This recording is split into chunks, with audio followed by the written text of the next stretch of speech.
കൂടിയാണ്. സ്നേഹം എന്നാൽ മനസ്സിലാക്കുക എന്നതുകൂടി അർത്ഥമുണ്ട്.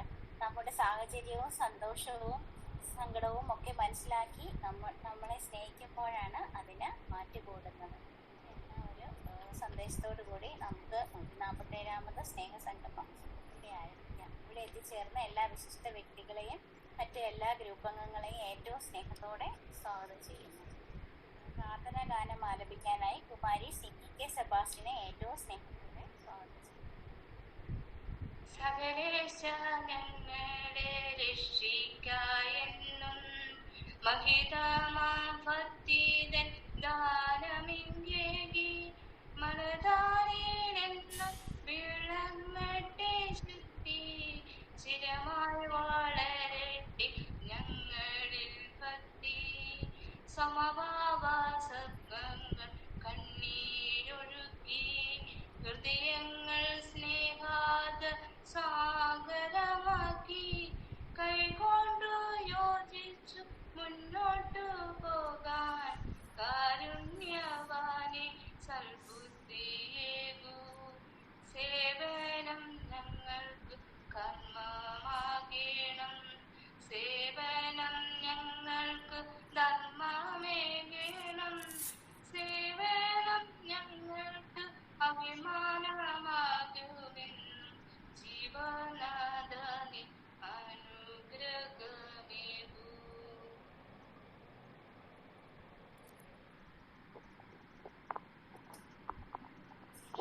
അതിമനോഹരമായിട്ട് പ്രാർത്ഥനാ ഗാനം ആലപിച്ചു.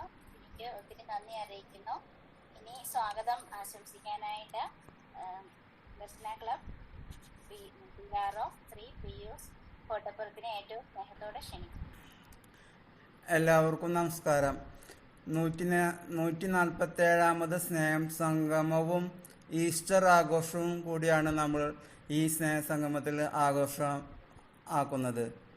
നമ്മുടെ ഈ ആഘോഷവേളയിലേക്ക് വളരെയധികം വിശിഷ്ട വ്യക്തികൾ കടന്നു വന്നിരിക്കുന്നുണ്ട്. അതുപോലെ നമ്മുടെ ഗ്രൂപ്പ് അംഗങ്ങളുടെ ഭാഗത്തുനിന്ന് ചെറിയൊരു കുറവ് കാണുന്നുണ്ട്. പലരും ജെറുസലേമിൽ പോയിരിക്കുന്നു എന്നാണ് മനസ്സിലാക്കാൻ സാധിച്ചിട്ടുള്ളത്.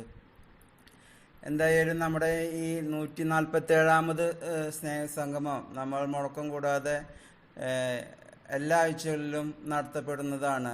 ഈ സ്നേഹസംഗമമാണ് ദർശന സർവീസ് സൊസൈറ്റിയുടെയും ദർശന ക്ലബിൻ്റെയും മുന്നോട്ടുള്ള യാത്രയ്ക്ക് കരുത്തും ഊർജവും പകരുന്നത്. ഇന്നത്തെ ഈ സ്നേഹസംഗമത്തിൽ അധ്യക്ഷനായിരിക്കുന്ന reverend father Solomon Kadambattuparambil CMI, Darshana service society പ്രസിഡന്റും ദർശന ക്ലബ്ബ് ഡയറക്ടറുമായ അച്ഛനെ ഏറ്റവും സ്നേഹത്തോടെ 147ാമത് സ്നേഹസംഗമത്തിലേക്ക് ഹാർദമായി സ്വാഗതം ചെയ്യുന്നു. അടുത്തതായി പറയേണ്ടത് നമ്മുടെ ഇന്നത്തെ ഉദ്ഘാടനം ചെയ്യാനായി എത്തിച്ചേർന്നിരിക്കുന്ന അച്ഛനാണ്. അച്ഛനെക്കുറിച്ച് പറയാതിരിക്കാൻ 2 വാക്കുകൾ പറയാനായിട്ട് ആഗ്രഹിക്കുന്നു. നമ്മുടെ അച്ഛൻ കഴിഞ്ഞ ആഴ്ചയിൽ 27ാം തീയതി ഗോളിയാറിൽ പോയിരുന്നു. അവിടെ ചെന്നപ്പോൾ വളരെ സ്നേഹത്തോടെ നമ്മുടെ അച്ഛന് വേണ്ട താമസ സ്ഥലവും എല്ലാ സൗകര്യങ്ങളും ചെയ്തു കൊടുത്തത് ഈ അച്ഛൻ്റെ നേതൃത്വത്തിലുള്ള അവിടുത്തെ ബിഷപ്പ് ഹൗസിലാണ്. അപ്പോൾ ഏറ്റവും സ്നേഹത്തോടെ ഞങ്ങളുടെ അച്ഛന് ചെയ്തു കൊടുത്ത എല്ലാ നല്ല കാര്യങ്ങൾക്കും ഞങ്ങൾ പ്രത്യേകം നന്ദി അറിയിക്കുന്നു. അതോടൊപ്പം ഇന്നത്തെ സ്നേഹസംഗമം ഉദ്ഘാടനം ചെയ്യാനായി എത്തിച്ചേർന്നിരിക്കുന്ന റവറൻ ഫാദർ പയാസ് ഗോളിയാർ രൂപത അംഗം അച്ഛനെ ഏറ്റവും സ്നേഹത്തോടെ ഈ സ്നേഹസംഗമത്തിലേക്ക് ഹാർദമായി സ്വാഗതം ചെയ്യുന്നു. അതുപോലെ കോതമംഗലത്തുള്ള നമ്മുടെ ശ്രീമതി സുബി ASI എല്ലാവർക്കും വളരെ സ്നേഹത്തോടെ കടന്നു ചെല്ലുവാനും ഭിന്നശേഷിക്കാരുടെ പ്രശ്നങ്ങൾ വളരെ തുറന്ന മനസ്സോടെ സ്വീകരിക്കുകയും ചെയ്യുന്ന മാഡത്തിനെ ഏറ്റവും ഹാർദവമായി നമ്മുടെ ഈ സ്നേഹസംഗമത്തിലേക്ക് ഹാർദവമായി സ്വാഗതം ചെയ്യുന്നു. അടുത്തതായി Shri Johns K. Lukose, psychologist, director, life 6 BVT centre for counselling training, Chathannoor സാറിനെ ഏറ്റവും സ്നേഹത്തോടെ ഇന്നത്തെ ഈ സ്നേഹസംഗമത്തിലേക്ക് ഹാർദവമായി സ്വാഗതം ചെയ്യുന്നു. അടുത്തതായി ആയുർവേദത്തിൻ്റെ ഗുണങ്ങൾ നമ്മളിലേക്ക് പകർന്നു നൽകുവാനായി ഇന്നിവിടെ എത്തിച്ചേർന്നിരിക്കുന്ന ഡോക്ടർ അപർണ വി, കോട്ടക്കൽ ആര്യവൈദ്യശാല, വടക്കേച്ചിറ, തൃശ്ശൂർ, ഏറ്റവും സ്നേഹത്തോടെ ഡോക്ടറെ ഈ സ്നേഹസംഗമത്തിലേക്ക് ഹാർദവമായി സ്വാഗതം ചെയ്യുന്നു. അതുപോലെ ഇന്നത്തെ സ്നേഹസംഗമത്തിലേക്ക് ദർശന സർവീസ് സൊസൈറ്റിയുടെ സെക്രട്ടറിയെയും അതുപോലെ ദർശന ക്ലബിൻ്റെ സെക്രട്ടറിയെയും ഹാർദവമായി സ്വാഗതം ചെയ്യുന്നു. അതുപോലെ ദർശന ക്ലബിൻ്റെ പ്രസിഡന്റ് ശ്രീ ഷിബിൻ ഹാരിക്ക് ഏറ്റവും സ്നേഹത്തോടെ ഈ സ്നേഹസംഗമത്തിലേക്ക് ഹാർദവമായി സ്വാഗതം ചെയ്യുന്നു. അതുപോലെ ഇന്നത്തെ സ്നേഹസംഗമം വളരെ ഭംഗിയായി ആങ്കറിംഗ് നടത്തിക്കൊണ്ടിരിക്കുന്ന സിമിൽ സെബാസ്റ്റ്യൻ കോട്ടയത്തെ ഏറ്റവും സ്നേഹത്തോടെ ഈ സ്നേഹസംഗമത്തിലേക്ക് ഹാർദവമായി സ്വാഗതം ചെയ്യുന്നു. ഓരോ സ്നേഹസംഗമവും റിപ്പോർട്ട് വളരെ ഭംഗിയായി അച്ചടക്കത്തോടും എഴുതി എല്ലാ ആഴ്ചകളിലും വായിക്കുന്ന നമ്മുടെ ബഹുമാനപ്പെട്ട ശ്രീ ജോസ് കൊരട്ടിച്ചേട്ടനെ ഏറ്റവും സ്നേഹത്തോടെ ഈ സ്നേഹസംഗമത്തിലേക്ക് ഹാർദവമായി സ്വാഗതം ചെയ്യുന്നു. അതുപോലെ ഇന്നത്തെ സ്നേഹസംഗമം ഇന്നത്തെ ഈ സ്നേഹസംഗമത്തിൽ പ്രാർത്ഥന അവതരിപ്പിച്ച കുമാരി സിനിക്കെ സെബാസ്റ്റ്യനെ ഏറ്റവും സ്നേഹത്തോടെ സ്നേഹസംഗമത്തിലേക്ക് ഹാർദവമായി സ്വാഗതം ചെയ്യുന്നു. ഇന്നത്തെ സ്നേഹസംഗമത്തിൽ നന്ദി പറയാനായി ഇവിടെ എത്തിച്ചേർന്നിരിക്കുന്ന ശ്രീമതി ഏഞ്ചൽ മേരിയെ ഏറ്റവും സ്നേഹത്തോടെ ഈ സ്നേഹസംഗമത്തിലേക്ക് ഹാർദവമായി സ്വാഗതം ചെയ്യുന്നു.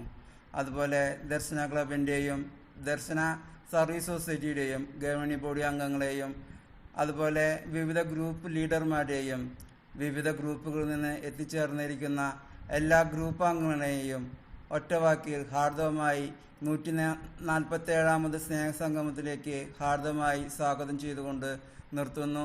എല്ലാവർക്കും നന്ദി, നമസ്കാരം. താങ്ക് യു ചേട്ടാ, വളരെ നന്നായിട്ട് എല്ലാവരെയും സ്വാഗതം ആശംസിക്കുന്നു. ഒത്തിരി നന്ദി അറിയിക്കുന്നു. അടുത്തത് റിപ്പോർട്ട് വായിക്കാനായിട്ട് ഗ്രൂപ്പുകളെ പരിചയപ്പെടുത്താനും ശ്രീ ജോസ് കൊരടി ഏറ്റവും സ്നേഹത്തോടെ സ്വാഗതം ചെയ്യും. അറിയിപ്പുണ്ട്. ഇന്ന് നമ്മുടെ ബീന ഡേവിസ് ജന്മദിനം ആഘോഷിക്കുന്നു. ബീന ചാക്കോ ജന്മദിനം ആഘോഷിക്കുന്നു. നമ്മുടെ അവതാരിക സിമിൽ സെബാസ്റ്റ്യൻ കോട്ടയം ജന്മദിനം ആഘോഷിക്കുന്നു. കഴിയുമ്പോൾ 2017 ഡിസംബർ 10 ദർശന ക്ലബ്ബ് തൃശ്ശൂരിൽ ആരംഭം കുറിച്ചു. തുടർന്ന് 4 വർഷങ്ങൾക്ക് ശേഷം 2022 ജനുവരി 19 ദർശന ക്ലബ്ബ് ദർശന സർവീസ് സൊസൈറ്റി എന്ന പേരിൽ രജിസ്റ്റർ ചെയ്യപ്പെടുകയുണ്ടായി. 2024 ജനുവരി മാസത്തിൽ ദർശന ക്ലബ്ബ് രജിസ്റ്റർ ചെയ്യപ്പെട്ടു. ദർശന ക്ലബ്ബ് ദർശന സർവീസ് സൊസൈറ്റിയുടെ ഒരു യൂണിറ്റായി പ്രവർത്തിച്ചു വരുന്നു. ദർശന സർവീസ് സൊസൈറ്റി ഇന്ത്യ മുഴുവൻ മുഖ്യമായും ഭിന്നശേഷിക്കാരുടെ സർവോന്മുഖ പുരോഗതിക്ക് വേണ്ടിയും മറ്റ് പാർശ്വവൽക്കരിക്കപ്പെട്ടവരും അവഗണിക്കപ്പെട്ടവരുമായ വ്യക്തികളുടെ ക്ഷേമപ്രവർത്തനങ്ങൾക്ക് വേണ്ടിയും പ്രവർത്തിച്ചുകൊണ്ടിരിക്കുന്നു. ക്രിക്കറ്റിന് വേണ്ടി കാഴ്ച പരിമിതരുടെ 3 ടീമുകൾ, പൂർണ്ണ കാഴ്ച പരിമിതരുടെ 2 ഫുട്ബോൾ ടീം, ഭാഗിക കാഴ്ച പരിമിതരുടെ 2 ഫുട്ബോൾ ടീം പ്രവർത്തിച്ചു വരുന്നു. കാഴ്ച പരിമിതരുടെ ശിങ്കാരിമേള ടീം, ഓർക്കസ്ട്ര ടീം, അവരുടെ തന്നെ ഫ്യൂഷൻ ടീം, നാടൻ പാട്ട് എന്നിവ എടുത്തു പറയത്തക്ക ശ്രദ്ധേയമായ പ്രോഗ്രാമുകളാണ്. കൂടാതെ കാഴ്ച പരിമിതർക്ക് വേണ്ടിയുള്ള ചെസ്, ഡ്രാമ ടീമും പ്രവർത്തിച്ചു വരുന്നു. ദർശന സ്വിമ്മിംഗ് ടീം കാഴ്ച പരിമിതർക്കും ചലന പരിമിതർക്കും ഉയരം കുറവുള്ളവർക്കും സ്ത്രീ പുരുഷ ഭേദമന്യേ നീന്തൽ പരിശീലനം നൽകുകയും ജില്ലാ, സംസ്ഥാന, ദേശീയ തലങ്ങളിലേക്ക് മത്സരങ്ങൾക്കായി പ്രാപ്തരാക്കുകയും ചെയ്യുന്നു. ദർശന വീൽചെയർ ബാസ്കറ്റ്ബോൾ ടീം ചലന പരിമിതർക്ക് വേണ്ടി സ്പോർട്സ് വീൽചെയർ ഉപയോഗിച്ചുകൊണ്ട് സ്ത്രീ പുരുഷ ഭേദമന്യേ ബാസ്കറ്റ്ബോൾ പരിശീലിപ്പിക്കുകയും സംസ്ഥാന, ദേശീയ തലങ്ങളിലേക്ക് സജ്ജരാക്കുകയും ചെയ്യുന്നു. ഗ്ലോറിയ ഗ്രൂപ്പ് ചലന പരിമിതർക്ക് പാട്ടുകൾ പാടുന്നതിനും മാനസിക ഉല്ലാസത്തിനും ബുദ്ധി വളർച്ചയും വേണ്ട കാര്യങ്ങൾ ഈ ഗ്രൂപ്പിലൂടെ നടത്തി വരുന്നു. മത്സരത്തിൽ പങ്കെടുക്കുന്ന വിജയികൾക്ക് ക്യാഷ് പ്രൈസ് നൽകി വരുന്നു. തിരുഹൃദയ ഗ്രൂപ്പ് ചലന പരിമിതർക്കും കിടപ്പ് രോഗികൾക്കും പ്രാർത്ഥനയിലൂടെ ആശ്വാസം നൽകുന്ന ഗ്രൂപ്പാണ്. പ്രാർത്ഥനയോടൊപ്പം തന്നെ പരസ്പരം വേദന പങ്കുവയ്ക്കുവാനും സാമ്പത്തികമായി പിന്നോക്കം നിൽക്കുന്നവരെ സഹായിക്കുകയും ചെയ്യുന്ന ഗ്രൂപ്പാണ് ദർശന ലിറ്റിൽ ബ്രദർ ഗ്രൂപ്പ്. ഉയരം കുറഞ്ഞവർക്ക് വേണ്ടിയുള്ള ഗ്രൂപ്പാണിത്. ഇതിലൂടെ അവരുടെ മാനസിക, ശാരീരിക വേദന പരസ്പരം പങ്കുവയ്ക്കുവാനും കലാകായിക വിദ്യാഭ്യാസ മേഖലയിൽ ശ്രദ്ധ പതിപ്പിക്കാൻ വേണ്ടിയുള്ള ഗ്രൂപ്പാണ് മാർഗദർശികളുടെ കൂട്ടായ്മ. ദർശന ക്ലബിന്റെ ചാനലിലൂടെ മാർഗദർശികൾ എന്ന അഭിമുഖത്തിൽ പങ്കെടുത്ത വ്യക്തികളുടെ കൂട്ടായ്മയാണ്. ഈ അഭിമുഖത്തിൽ കാഴ്ച പരിമിതരും ചലന പരിമിതരും ഉയരം കുറഞ്ഞവരുമായിട്ടുള്ള 436 വ്യക്തികൾ പങ്കെടുക്കുകയുണ്ടായി. അവർ ലേഡി ഓഫ് സോറസ് വിധവകളായി വീട്ടിൽ കഴിയുന്ന വ്യക്തികളുടെ കൂട്ടായ്മയാണ് വ്യാകുല മാതാവിന്റെ കൂട്ടായ്മ. ഈ കൂട്ടായ്മയിലൂടെ അവരുടെ മാനസിക ശാരീരിക വിഷമതകൾ പങ്കുവയ്ക്കുവാനും പ്രാർത്ഥനയിലൂടെ ദൈവാനുഗ്രഹം പ്രാപിക്കുന്നതിനും ധൈര്യം സംഭരിക്കുന്നതിനും പ്രവർത്തിച്ചു വരുന്നു. അതുപോലെ തന്നെ സാമ്പത്തികമായി പിന്നോക്കം നിൽക്കുന്ന വ്യക്തികൾക്കും അവരുടെ മക്കൾക്ക് വിദ്യാഭ്യാസത്തിനും വേണ്ടി സാമ്പത്തികമായി സഹായം ചെയ്യുന്നതിനും ഈ ഗ്രൂപ്പിലുള്ളവർ തയ്യാറാകുന്നു. ഏദൻ ഗ്രൂപ്പ് മക്കളില്ലാത്ത ദമ്പതികളുടെ കൂട്ടായ്മയാണ് ഏദൻ ഗ്രൂപ്പ്.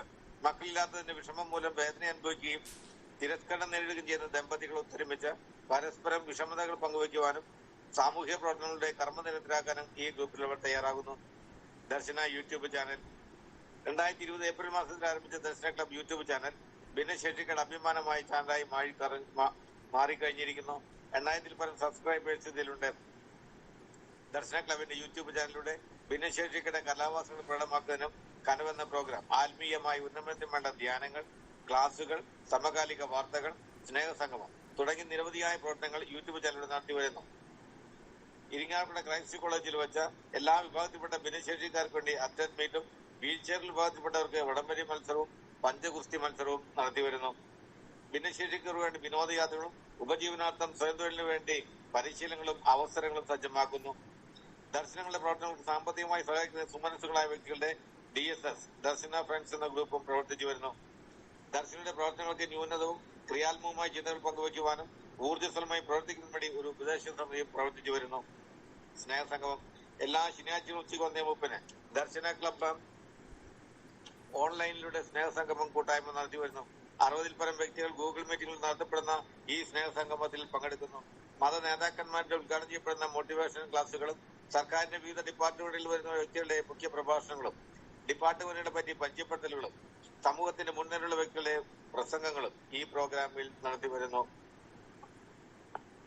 പ്രിയമുള്ളവരെ, 30/3/2024 ശനിയാഴ്ച ഉച്ചയ്ക്ക് 1:30 Darshana service society vice president Shri Akhil കുംഭാന്റെ അധ്യക്ഷതയിൽ ചേർന്ന 146ാമത് സ്നേഹസംഗമത്തിന്റെ റിപ്പോർട്ട്. അവതരണം ശ്രീമതി പ്രിൻസി ചാക്കോ. പ്രാർത്ഥന ശ്രീമതി സോജി ജോൺസൺ. സ്വാഗതം ശ്രീമതി മറിയാമ്മ ജോസഫ്. ഗ്രൂപ്പ് പരിചയപ്പെടുത്തി റിപ്പോർട്ട് അവതരിപ്പിച്ച ശ്രീ ജോസ് കൊരട്ടെ. റിപ്പോർട്ട് യോഗം പാസാക്കി. തുടർന്ന് അധ്യക്ഷ പ്രസംഗം. എല്ലാവർക്കും നമസ്കാരം. നാളെ ഈസ്റ്ററാണ്. നാം പ്രതീക്ഷയിലാണ്. ഇന്ന് ദർശന ക്ലബിലെ 12 പേര് അച്ഛനോടൊപ്പം മധ്യപ്രദേശിലെ ഗ്വാളിയാറിലെ പൂളിൽ കഠിനമായ തണുപ്പിൽ നീന്തുന്നവർക്ക് വിജയാശംസകൾ നേരുന്നു. അതിഥിയായിട്ടിരിക്കുന്ന ഗീത ചേച്ചിയെ പോലെ നാം ഓരോരുത്തരും ശ്രമിച്ചാൽ എല്ലാം സാധിക്കും. ആശംസയ്ക്ക് വന്നിരിക്കുന്നത് 144 വന്ന മേമാണെന്ന് തോന്നുന്നു. ഞങ്ങൾക്ക് ആവശ്യമായി പിന്തുണ ഉണ്ടാകുമെന്ന് പ്രതീക്ഷിക്കുന്നു. എല്ലാവർക്കും നാളത്തെ ഈസ്റ്റർ മംഗളങ്ങൾ നേരുന്നു. എല്ലാവരും പോസിറ്റീവായി മുന്നേറാൻ സാധിക്കട്ടെ എന്ന് പ്രാർത്ഥിച്ചുകൊണ്ട് നിർത്തുന്നു. ഉദ്ഘാടനം ചെയ്തത് കളമശ്ശേരിയിലെ കൃപ റീഹാബിലിറ്റേഷൻ സെന്ററിലെ reverend father Jacob Menachery CMI അച്ഛനായിരുന്നു. സ്നേഹസംഗമത്തെ കുറിച്ച് അറിയാൻ സാധിച്ചു. ഞാൻ പ്രവർത്തിക്കുന്നത് കൃപ റീഹാബിലിറ്റേഷൻ സെന്ററിലെ ഭിന്നശേഷിക്കാരുടെ കൂടെയാണ്. റിപ്പോർട്ട് വായിച്ച കേട്ടത് വളരെ മനോഹരമായിരിക്കുന്നു. കൃപയിലേക്ക് എല്ലാവരെയും സ്വാഗതം ചെയ്യുന്നു. പ്രിൻസി ചാക്കോ എന്റെ ആന്റിയാണ്. ആന്റി വഴിയാണ് സ്നേഹസംഗമത്തിൽ എത്തിയത്. നാളത്തെ ഈസ്റ്റർ മംഗൾ നേർന്നുകൊണ്ട് യോഗം ഉദ്ഘാടനം ചെയ്യുന്നു. മുഖ്യാതിഥിയായി എത്തിയത് തൃശൂർ ജില്ലയിലെ ചെറുകിട വ്യവസായ സംരംഭക ശ്രീമതി ഗീത സലീഷ് അവർകളാണ്. എന്റെ പേര് ഗീത സലീഷ്. അമല ആസ്പത്രിക്ക് അടുത്താണ്. ഞാൻ ചെയ്യുന്നത് മഞ്ഞൾ കൃഷി ചെയ്ത് മാർക്കറ്റ് ചെയ്യുന്നു. ഞാൻ 100% ബ്ലൈൻഡ് ആണ്. ഞാൻ ജനിച്ചത് ഗ്രാമപ്രദേശത്താണ്. കൃഷിയെ പറ്റി കൂടുതൽ അറിയാവുന്നതുകൊണ്ടാണ് ഇത് തെരഞ്ഞെടുത്തത്. എല്ലാ കാര്യങ്ങളും എന്തെല്ലാം സാധനങ്ങൾ മാർക്കറ്റ് ചെയ്യുന്നു എന്നതിനെ കുറിച്ച് വിശദമായി പറഞ്ഞു തന്നു. പിന്നെ സംശയങ്ങൾ ചോദിച്ചറിഞ്ഞു. എന്നെ വിളിച്ചത് നന്ദി പറഞ്ഞുകൊണ്ട് നിർത്തുന്നു. ആശംസ നേർന്നത് DV 35 Pallikkulam councillor Shrimati Sindhu and ചാക്കോളയ മാഡമായിരുന്നു. ഉദ്ഘാടനം ചെയ്ത ജേക്കബ് അച്ഛ, മറ്റു വിശിഷ്ട വ്യക്തികളെ എല്ലാവർക്കും നമസ്കാരം. യോഗത്തിൽ പങ്കെടുക്കാൻ സാധിച്ചതിന് വളരെ സന്തോഷം. ഒരുപാട് ദൈവാനുഗ്രഹം നിറഞ്ഞതാണ് ഈ ഗ്രൂപ്പ്. എല്ലാവർക്കും പരിമിതികളുണ്ടെങ്കിലും എല്ലാവരും നല്ല രീതിയിൽ മുന്നോട്ട് പോകുന്നത് കൊണ്ടാണ് ഇതെല്ലാം നടക്കുന്നത്. ജോസേട്ടൻ റിപ്പോർട്ട് വായന വളരെ മനോഹരമായിരുന്നു. എല്ലാവർക്കും ഈസ്റ്റർ മംഗളം നേർന്നുകൊണ്ട് നിർത്തുന്നു. നമസ്കാരം. ശ്രീമതി ലിസി വർഗീസ് വന്നവർക്കെല്ലാം നന്ദി പറഞ്ഞു. സീമ എടക്ലത്തൂർ ജന്മദിനാശംസകൾ നേർന്നുകൊണ്ട് സീമ നന്ദി പറഞ്ഞു. പിന്നീട് നറുക്കെടുപ്പായിരുന്നു. വിജയികൾ ആനി, കണ്ണൻ ചേലക്കര, ട്രീസ, ലീന, റോസ്ലി, ലീന, ജിഫിൻ, സജീവ, റഹീന, ലിസി, സുഫിൻ. വിജയികൾക്ക് വിജയാശംസ നേരുന്നു. ഈ റിപ്പോർട്ട് യോഗ സമക്ഷം സമർപ്പിക്കുന്നു. പാസ്സാക്കിയിരിക്കുന്നു. താങ്ക് യു ജോസേട്ടാ. വളരെ വളരെ നന്നായിട്ട് റിപ്പോർട്ട് അവതരിപ്പിച്ചതിന് നന്ദി അറിയിക്കുന്നു. അടുത്തത് അധ്യക്ഷൻ ടച്ചിനെ വിളിക്കാം അല്ലേ? Krishna club director reverend father Solomon Kalappattu CMAHനെ ഏറ്റവും സ്നേഹത്തോടെ കൃഷ്ണ ക്ലബിന്റെ 47ാമത് സ്നേഹസംഗമത്തിലേക്ക് അധ്യക്ഷ പദവിയിലേക്ക് സ്വാഗതം ചെയ്യുന്നു. എല്ലാവർക്കും നമസ്കാരം.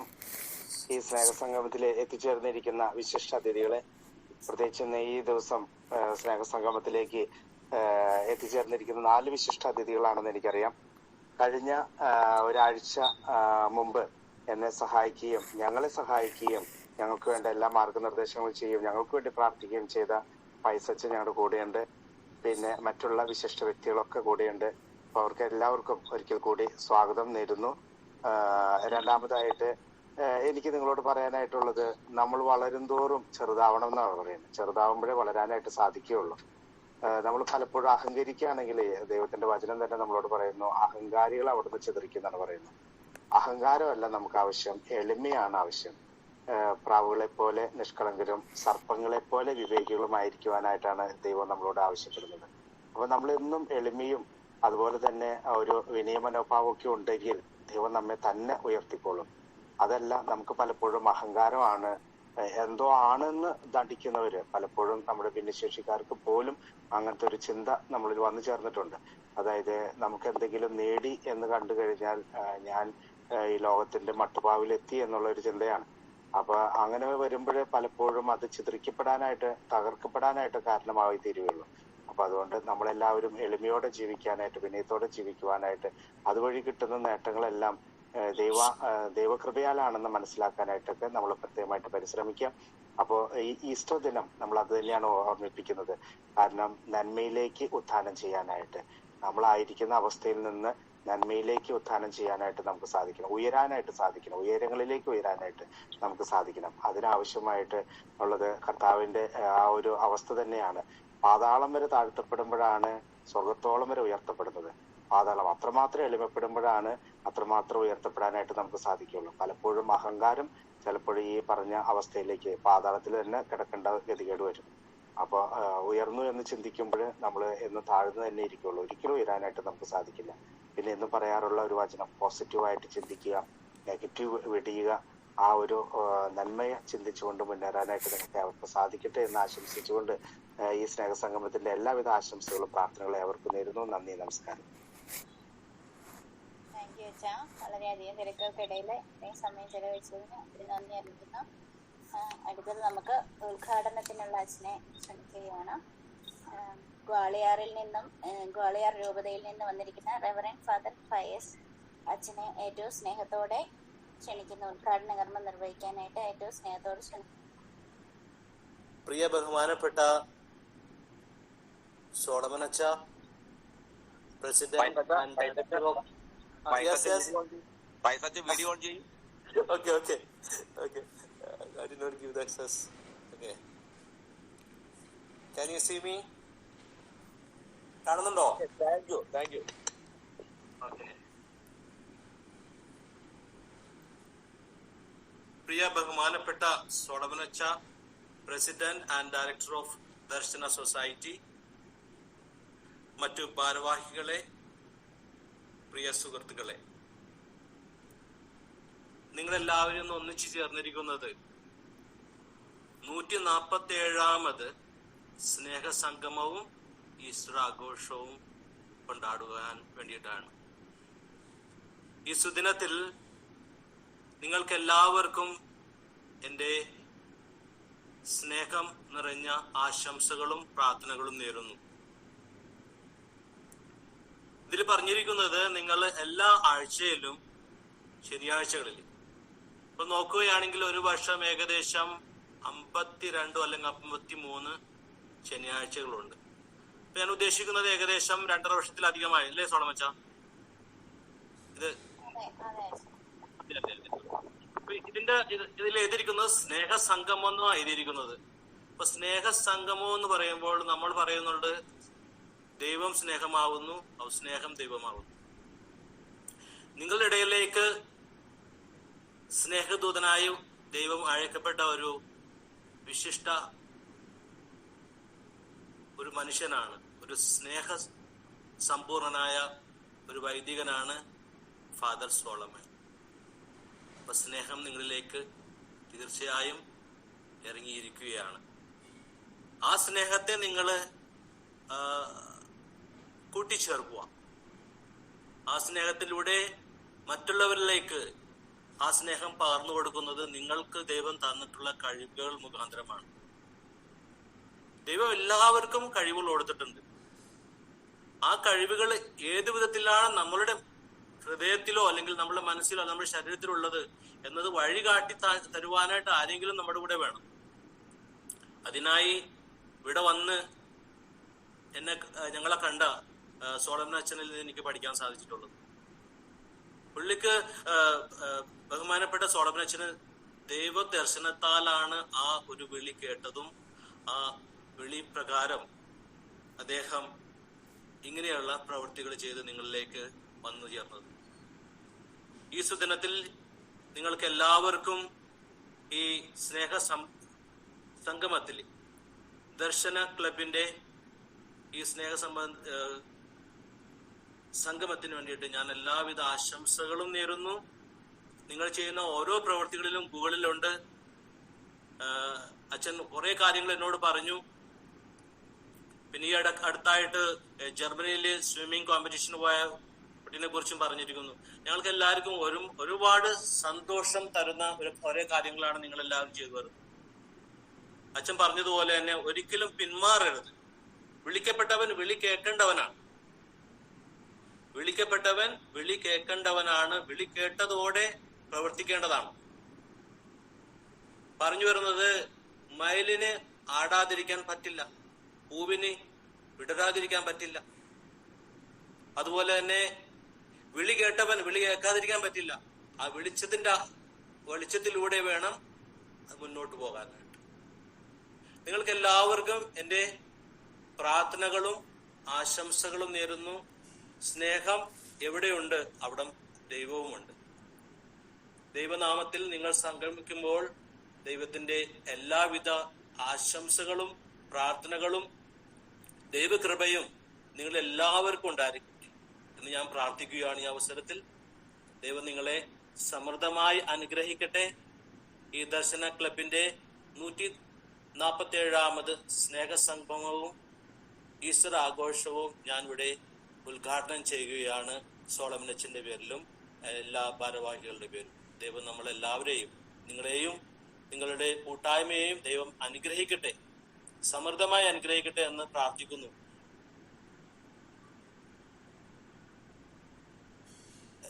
ഈ വാക്കുകൾ പറഞ്ഞുകൊണ്ട് ഞാൻ ഇവിടെ എന്റെ വാക്കുകൾ ഉപസംഹരിക്കുന്നു. സോളമൻ അച്ഛാ. താങ്ക് യു അച്ഛാ, താങ്ക് യു. വളരെയധികം തിരക്കുകൾക്കിടയിൽ ഇത്രയും സമയം ഞങ്ങൾക്ക് വേണ്ടി ചെലവഴിച്ചതിന് ഒത്തിരി നന്ദി അറിയിക്കുന്നു. എന്നെ ക്ഷണിച്ചതിലും ഒത്തിരി സന്തോഷം. അച്ഛൻ പറഞ്ഞു നിങ്ങൾ എല്ലാവരും ഒത്തിരി നല്ല കാര്യങ്ങൾ ചെയ്യുന്നുണ്ട്. ഞങ്ങൾ കേട്ടിട്ട് ഒരു അത്ഭുതത്തോടെ ഞങ്ങളിതെല്ലാം കേട്ടത്. അച്ഛൻ പറഞ്ഞതെല്ലാം വളരെ ഞങ്ങൾക്ക് ചെന്നെത്താൻ പറ്റാത്ത സ്ഥലത്ത് പോലും നിങ്ങൾ എത്തി. ഇത്രയെല്ലാം നല്ല കാര്യങ്ങള് വളരെ സന്തോഷത്തോടും ഗൗരവത്തോടും ചെയ്യുന്നു. പ്രത്യേകിച്ച് നമ്മുടെ കേരളത്തിന് അഭിമുഖീകരിച്ച് നിങ്ങൾ ചെയ്യുന്ന ഓരോ പ്രവൃത്തികൾക്കും ഞങ്ങൾ ഓരോരുത്തർക്കും ഓരോ കേരളീയനും ഒരു അഭിമാനിക്കാവുന്ന നിമിഷങ്ങളാണ് അതെല്ലാം. Go head, don't be afraid of anything. God has blessed you in a different way, in an energetic way. Go ahead. And Father is the right person to lead you. He is a dynamic person. And all those are helping him also very good people. All the best to you and God's blessing in the abundance. God bless you all. Thank you again. ദൈവാനുഗ്രഹിക്കട്ടെ എല്ലാവരെയും. Thank you. Solomon അച്ചോ. Thank you അച്ഛാ. Thank you അച്ഛാ. ഞാൻ കേൾക്കുന്നു. Thank you very much. Thank you അച്ഛാ. So best wishes, best prayerful wishes to each and every one of you. Enjoy the day. Okay. Yes. Okay. Thank you. വിശിഷ്ടാതിഥിയായിട്ട് എത്തിയിരിക്കുന്നത് John's K ലൂക്കോസ് സാറാണ്. സാറിനെ ഏറ്റവും സ്നേഹത്തോടെ സ്വാഗതം ചെയ്യുന്നു. വിശിഷ്ടാതിഥിയായിട്ട് എത്തിയിരിക്കുന്ന ജോൺസ് കെ ലൂക്കോസ് sir കയറിയിട്ടുണ്ടോ?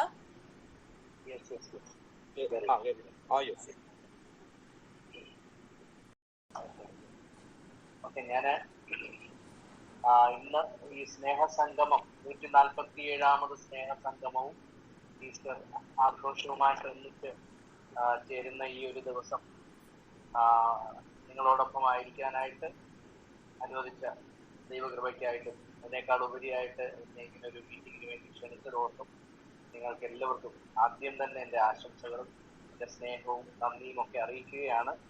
പ്രത്യേകിച്ചും വേദിയിലായിരിക്കുന്ന പ്രിയപ്പെട്ട സോളമൻ അച്ഛൻ, അതുപോലെ തന്നെ ഉദ്ഘാടകനായിട്ട് നമ്മളോടൊപ്പം ഉണ്ടായിരുന്ന പയസച്ചൻ, മറ്റ് ഭാരവാഹികളെ, വിശിഷ്ട വ്യക്തികളെ എല്ലാവർക്കും നമസ്കാരം. ഞാൻ ആദ്യമായിട്ടാണ് ഇങ്ങനെ ഒരു മീറ്റിങ്ങിൽ ഞാൻ സംബന്ധിക്കുന്നത്. എങ്കിലും ഞാനിങ്ങനെ ആദ്യം മുതൽ കയറിയത് കൊണ്ട് ഞാനിങ്ങനെ ഓരോന്നും കേട്ടോണ്ടിരിക്കുകയായിരുന്നു. എന്നെ ഏഞ്ചൽ മേരി എന്ന് പറഞ്ഞ സഹോദരിയാണ് എന്നെ വിളിച്ചത്. ഞാൻ ഓരോ കാര്യങ്ങളും കേട്ടോണ്ടിരിക്കുകയായിരുന്നു. ഒത്തിരി അത്ഭുതത്തോടെ, നേരത്തെ പയ്യപ്പച്ചൻ പറഞ്ഞതുപോലെ ഒരുപാട് സന്തോഷത്തോടെയാണ് ഓരോ കാര്യങ്ങളും കേട്ടു. വടംവലി മത്സരവും അതുപോലെ തന്നെ ശിങ്കാരി മേളത്തിനുള്ള തയ്യാറെടുപ്പിക്കലും ഒക്കെ ചെയ്യുക എന്ന് പറയുന്നത് ചെറിയൊരു കാര്യമല്ല. ഒരു കവി പറഞ്ഞതുപോലെ നമ്മൾ ചെറിയ ചെറിയ കാര്യങ്ങളല്ല പറഞ്ഞു. അതായത്, ഇവിടെ ഞാൻ ഉണ്ട് എന്നറിയുവാൻ മധുരമായൊരു കൂവൽ മാത്രം മതി, ഇവിടെ ഞാൻ ഉണ്ടായിരുന്നു എന്നറിയുവാൻ വെറും ഒരു കൂവൽ താഴെയിട്ടാൽ മതി, ഇനിയും ഉണ്ടാകും എന്നതിന് സാക്ഷ്യമായി അടയിരുന്നതിൽ ചൂട് മാത്രം മതി എന്ന് പി പി രാമചന്ദ്രൻ എന്റെ കവിതയിൽ പറയുന്നത് പോലെ ഈ അച്ഛന്മാരൊക്കെ അല്ലെങ്കിൽ നമ്മളൊക്കെ നേതൃത്വം കൊടുക്കുമ്പോൾ ആ ഒരു ചൂട് അനുഭവിക്കുന്ന ധാരാളം പേരുണ്ട്. ആ സ്നേഹം അനുഭവിക്കുന്ന ധാരാളം പേർ ഇന്ന് എനിക്ക് തോന്നുന്നു 10-50ഓളം പേര്, 45-50ഓളം പേര് ഇന്നത്തെ ഈ മീറ്റിങ്ങിലുണ്ട്. അവരൊക്കെ ഈ ചൂട് അനുഭവിക്കുന്നവരാണ്. വിരിഞ്ഞിറങ്ങിയവരാണ്, പുതിയ ജീവിതത്തിലോട്ട് കയറിയവരാണ്. പുതിയ ജീവിതം അവരുടെ ഒരു പാസ്റ്റ്, വേദന നിറഞ്ഞ ഒരു പാസ്റ്റ് ലൈഫ്, വേദന നിറഞ്ഞ ഒരു പഴയകാല ജീവിതത്തെ ഒക്കെ മാറ്റി വെച്ചുകൊണ്ട് ഇന്നിനെ റീഡിഫൈൻ ചെയ്ത, അല്ലെങ്കിൽ ഇന്നത്തെ കാലത്തിനെ റീഡിഫൈൻ ചെയ്ത ഒരു കൂട്ടം ആൾക്കാരാണ് എന്ന് ഞാൻ ചിന്തിക്കുകയാണ്. അപ്പം അതിന് സഹായിക്കാനായിട്ട് കഴിയുക, അതിന് കൂടെ നിൽക്കാൻ കഴിയുക, കൂടെ സഞ്ചരിക്കാൻ കഴിയുക, കൂടെ പോകാൻ കഴിയുക എന്നൊക്കെ പറയുന്ന ചെറിയ കാര്യമല്ല. ഞാനിപ്പോ ഇവിടെ സംസാരിക്കുമ്പോൾ വലിയ കാര്യങ്ങളൊന്നും തന്നെ പറയാനായിട്ട് ആഗ്രഹിക്കുന്നില്ല. കൊച്ചു കാര്യങ്ങൾ, നമ്മളൊരു വലിയ ഓട്ട മത്സരത്തിലാണ്. ഒബാമ പറയുന്ന ഒരു വാചകമുണ്ട്: ഒരു ഓട്ട മത്സരത്തിൽ നിങ്ങൾ ഓടുകയാണെങ്കിൽ നിങ്ങൾക്ക് ജയിക്കാനോ തോൽക്കാനോ സാധ്യതയുണ്ട്. എന്നാൽ നമ്മൾ ഓടുന്നില്ല എന്നുണ്ടെങ്കിൽ നമ്മൾ ആദ്യം തന്നെ തോറ്റതായിട്ട് പ്രഖ്യാപിക്കുകയാണ്, നമ്മൾ സ്വയം പ്രഖ്യാപിക്കുകയാണ്. പക്ഷെ we are running a race, നമ്മളൊരു ഓട്ട മത്സരത്തിലാണ്. അപ്പോഴാണ് കാര്യങ്ങളെ കൂടുതലായിട്ട് നമുക്ക് മുന്നോട്ട് പോകാനായിട്ട് കഴിയുക. നേരത്തെ പയസച്ചൻ പറഞ്ഞതുപോലെ മയിലിന് ആടാതിരിക്കാൻ കഴിയില്ല എന്ന് പറഞ്ഞത് തന്നെ ഒരു ചെറിയ കാര്യമല്ല. മയിലാണെങ്കിൽ ആടണം എന്ന് പറഞ്ഞപ്പോൾ നമ്മളെ ഓരോരുത്തരെയും ദൈവം ഒരുപക്ഷെ നമ്മളാകേണ്ട രീതിയിൽ സൃഷ്ടിച്ച ദൈവം ഈ ഭൂമിയിലേക്ക് ആക്കുമ്പോൾ നമ്മളെ കുറിച്ച് എന്താണോ ദൈവം ആഗ്രഹിച്ചത് അത് എന്നിൽ നിന്നും വന്നേ മതിയാകുന്നു. അതിന്റെ അപ്പുറത്തേക്ക് വേറെ ഒന്നുമില്ല. എന്നിൽ നിന്നും ചിലപ്പോൾ ചെറിയ ഏറ്റക്കുറിച്ചിലുകൾ ഉണ്ടാകുമായിരിക്കും, ചെറിയ തെറ്റുകൾ ഉണ്ടാകുമായിരിക്കും, ചെറിയ കുഞ്ഞു കുഞ്ഞു പ്രശ്നങ്ങൾ ഉണ്ടാകുമായിരിക്കും. എങ്കിൽ തന്നെയും ആത്യന്തികമായിട്ട് ഒരു പ്ലാവിൽ നിന്നും ചക്ക ഉണ്ടാകുന്നു എന്ന് പറയുന്നത് പോലെ ആത്യന്തികമായിട്ട് നമ്മൾ ഓരോരുത്തരിൽ നിന്നും ദൈവം എന്താണോ, എന്ത് വിത്താണോ ഇതിൽ ദൈവം നിക്ഷേപിച്ച് ഇങ്ങോട്ട് ഭൂമിയിലേക്ക് വിട്ടത്, അതൊരു പക്ഷേ എന്തെങ്കിലുമൊക്കെ കുറവുകൾ എന്ന് മനുഷ്യർ പറയുന്ന കുറവുകളോട് കൂടിയായിരിക്കും നമ്മൾ ഈ ഭൂമിയിലേക്ക് വന്നത്. നമ്മൾ മറ്റുള്ളവരെ നോക്കുമ്പോൾ എന്തൊക്കെയോ കുറവുകളുണ്ട്. അപ്പോഴാണ് നമ്മൾ ഈ അടുത്ത കാലത്തായിട്ട് നമ്മൾ ഒരു വലിയ വിവാദമൊക്കെ നമ്മൾ ടി വിയിൽ കേൾക്കുകയുണ്ടായി. കറുത്ത ആൾക്കാരെ കുറിച്ച്, അല്ലെങ്കിൽ കറുത്തവരെ മോഹിനിയാട്ടം പഠിക്കുന്ന എന്നൊക്കെ പറഞ്ഞിട്ടുള്ള വിവാദമൊക്കെ നമ്മളിങ്ങനെ കേൾക്കുകയായിരുന്നു, അല്ലേ? അപ്പൊ നമ്മള്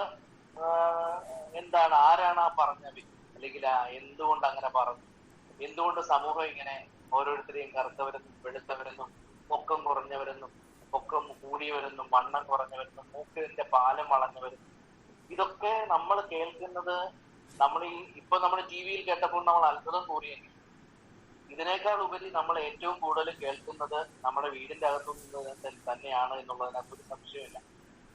നമ്മുടെ തൊട്ടടുത്ത് നിൽക്കുന്ന ഏറ്റവും ഇമ്മീഡിയറ്റ് ആയിട്ടുള്ള നമ്മുടെ ഫ്രണ്ട്സോ അല്ലെങ്കിൽ നമ്മുടെ സ്വന്തക്കാരെന്ന് പറയുന്നവരൊക്കെയാണ് നമ്മളുടെ മുഖത്തേക്ക് നോക്കിയാൽ നീ എന്താ ഇങ്ങനെ ഇരിക്കുന്നത്, നിന്റെ മൂക്ക് ഇപ്പൊ എന്താ ഇങ്ങനെ ഇരിക്കുന്നത്, നിന്റെ ചുണ്ടൊരുമാതിരി ഇരിക്കുന്നല്ലോ, ഇങ്ങനെ തേമ്പി ഇരുന്നാൽ എങ്ങനെയാ എന്നുള്ള ചോദ്യശരങ്ങൾ ആദ്യം കേട്ടു തുടങ്ങിയത് നമ്മുടെ വീടിന്റെ ഉള്ളറകളിൽ നിന്നാണ്. ഒരുപക്ഷെ നമ്മൾ അങ്ങനെ കേട്ടതിൽ നിന്നാണ് നമ്മൾ നമ്മളെ രൂപപ്പെടുത്തി എടുത്തിരിക്കുന്നത്. നമ്മൾ അത്തരത്തിൽ നമ്മളെ വിലയിരുത്തിയത് നമ്മളെ കുറിച്ച് മറ്റുള്ളവർ നമ്മുടെ പുറമേ ഉള്ള ശരീരപ്രകൃതി കണ്ടിട്ടോ നമ്മൾക്ക് മറ്റുള്ളവരുടെ മുമ്പിൽ നമ്മൾ എങ്ങനെയാണോ എന്നത് അതിനെ കണ്ടിട്ടോ അവർ നമ്മളെ കുറിച്ച് പറഞ്ഞത് വെച്ചിട്ടാണ് ഞാൻ എന്നെ വിലയിരുത്തിക്കൊണ്ടിരിക്കുന്നത്. അങ്ങനെ വിലയിരുത്തിയപ്പോഴാണ് എനിക്ക് തോന്നുന്നത് എനിക്ക് കാലില്ലെന്നോ അല്ലെങ്കിൽ കയ്യില്ലെന്നോ കണ്ണില്ലെന്നോ അല്ലെങ്കിൽ കേൾക്കാൻ കഴിയില്ലെന്നോ അല്ലെങ്കിൽ വിരലുകളില്ലെന്നോ അല്ലെങ്കിൽ എന്റെ പൊക്കം കുറവാണെന്നോ ഒക്കെ നമുക്ക് തോന്നുന്നത് മറ്റുള്ളവർ എന്നിൽ ഒരു ഇമേജ് അടിച്ചേക്കും. അപ്പൊ അങ്ങനെ നോക്കുമ്പോ എന്റെ സെൽഫ് ഇമേജ് എവിടെയോ നഷ്ടപ്പെട്ടു. അപ്പൊ ഞാനതാ പറയാൻ വന്നത്, we have to discontinue our past system. നമ്മളുടെ ഇതുവരെ നമ്മൾ കടന്നു വന്നിരുന്ന ആ ഒരു സിസ്റ്റത്തിന് ഡിസ്കണ്ടിന്യൂറ്റി കൊടുത്തുകൊണ്ട് അതിനെ അവിടെ തടഞ്ഞു നിർത്തിക്കൊണ്ട് നമ്മുടെ ഇന്നത്തെ പ്രസന്റിനെ നമ്മൾ ഒന്ന് റീഡിഫൈൻ ചെയ്യുന്ന ഒരു ദിവസമാക്കി നമ്മൾ ഇന്നത്തെ ദിവസത്തെ മാറ്റുകയാണെങ്കിൽ, അങ്ങനെ ഓരോ ദിവസങ്ങളെയും നമ്മൾ മാറ്റുകയാണെങ്കിൽ നമ്മളുടെ ജീവിതം എത്രയോ സുന്ദരവും എത്രയോ ആഴവും എത്രയോ അഴകുമുള്ളതുമായിട്ട് മാറും എന്നുള്ളതിനകത്ത് ഒരു സംശയമില്ല. പരാതി പറയുന്ന എത്രയോ പേരെ നമുക്ക് കാണാനായിട്ട് പറ്റില്ല. എല്ലാ ദിവസവും പരാതി പറയുന്ന ആൾക്കാർ. സെൻകഥകൾ എപ്പോഴും ഈ ബോബി ജോസച്ചൻ മിക്കവാറും പറയാറുണ്ട്. അതിൽ വളരെ എനിക്ക് ഏറ്റവും ഇഷ്ടപ്പെട്ട ഒരു കഥയാണ് പരാതി പറയുന്ന അമ്മയുടെ ഒരു കഥ. പരാതി പറയുന്ന ഈ അമ്മയ്ക്ക് 2 പെൺകുട്ടികളാണ്. അതിലൊരു പെൺകുട്ടിയുടെ ജോലി പപ്പടം വിൽക്കുകയാണ്, മറ്റൊരു പെൺകുട്ടിയുടെ ജോലി എന്ന് പറയുന്നത് പൂക്കാരിയാണ്. അപ്പം ഈ പപ്പടക്കാരിക്ക് എപ്പോഴും വേണ്ടുന്ന കാര്യം എന്ന് പറയുന്നത് നല്ല വെയിലും നല്ല സൂര്യപ്രകാശം എപ്പോഴും വേണം. കാരണം പപ്പടം ഇങ്ങനെ ഉണ്ടാക്കി അത് ഉണക്കിയെടുക്കാനായിട്ട് വെയിൽ വേണം. അപ്പം ഈ മഴ വന്നു കഴിയുമ്പോൾ പപ്പടക്കാരിക്ക് വേറെ പണിയൊന്നുമില്ല, വീട്ടിനകത്തിരിക്കണം. അപ്പൊ ഈ അമ്മയ്ക്ക് എന്നും പരാതിയാണ്, ഈ മഴ പെയ്യുമ്പോൾ ഉടനെ പപ്പടക്കാരിയെ ഓർത്തിട്ട് അയ്യോ എന്റെ മോൾക്ക് ഇപ്പൊ ജോലിയൊന്നും ഇല്ലല്ലോ, ഇതൊരു കഷ്ടമാണ്. പക്ഷെ ചെടി അല്ലെങ്കിൽ പൂക്കാരിയായിട്ടുള്ള മോളെ സംബന്ധിച്ചിടത്തോളം മഴ ഒരു അനുഗ്രഹമാണ്. പക്ഷെ വരണ്ട് ഉണങ്ങിയിരിക്കുന്ന സമയങ്ങളിലൊക്കെ ഈ അമ്മ ഈ പൂക്കാരി മകളെ ഓർത്തിട്ട് സങ്കടപ്പെടുകയാണ്. അയ്യോ എന്റെ മോളെന്താ ഇങ്ങനെ, എന്റെ മോക്ക് എന്തൊരു കഷ്ടമാണ്, എന്നും ഇതുപോലെ ഇങ്ങനെ ആയിക്കഴിഞ്ഞാൽ അവളെങ്ങനെ ജീവിക്കും. അപ്പൊ ഈ അമ്മയുടെ ഉള്ളിലെ ഈ പരാതികളെ ഒന്ന് റീഡിഫൈൻ ചെയ്താൽ മതി ഈ പരാതിയൊക്കെ മാറാനായി. അപ്പം വെയിലുള്ള സമയത്ത് ആ അമ്മ ആരെ നോക്കി സന്തോഷിക്കണം? എന്റെ മൂത്ത മകളെ നോക്കി, പപ്പടക്കാരിയെ നോക്കി സന്തോഷിക്കണം. എന്റെ മകൾ ജീവിക്കുന്നല്ലോ, നന്നായിട്ട് ജീവിക്കുന്നല്ലോ. മഴയുള്ള സമയത്ത് ആ ഇളയ മകളെ നോക്കണം ഈ അമ്മ, എന്റെ മകൾ. അപ്പം നമ്മളുടെ കാഴ്ചപ്പാടുകളെ ഒന്ന് റീഡിഫൈൻ ചെയ്താൽ ഉണ്ടാകുന്ന കുഴപ്പങ്ങളെ ഉള്ളിവിടെ. അപ്പൊ ഇതിനെ നമ്മളൊന്ന് നന്നായിട്ടൊന്ന് ഉരുക്കി മെരുക്കി എടുത്തു കഴിഞ്ഞാൽ നമ്മളുടെ സ്റ്റീഫൻ ഹോക്കിൻസ് പറയുന്നുണ്ട്, നിങ്ങളുടെ കാൽച്ചുവട്ടിലോട്ട് നോക്കാതെ നിങ്ങളുടെ തല ഉയർത്തി ഒന്ന് നോക്കുമ്പോൾ നിങ്ങൾക്ക് നക്ഷത്രങ്ങളെ കാണാനായിട്ട് കഴിയും. നിങ്ങൾ അങ്ങോട്ട് നോക്ക്. നിങ്ങൾ ദൈവത്തെ കാണാനായിട്ട് കഴിയും. നിങ്ങൾ അങ്ങോട്ട് നോക്ക്. അല്ലാതെ നമ്മളുടെ പരിമിതമായിട്ടുള്ള കാര്യങ്ങളിലേക്ക് നമ്മൾ ഫോക്കസ് ചെയ്യുമ്പോൾ നമ്മളുടെ നോട്ടവും നമ്മുടെ കാഴ്ചയും നമ്മുടെ പ്രതികരണങ്ങളും ഒക്കെ അതുപോലെ.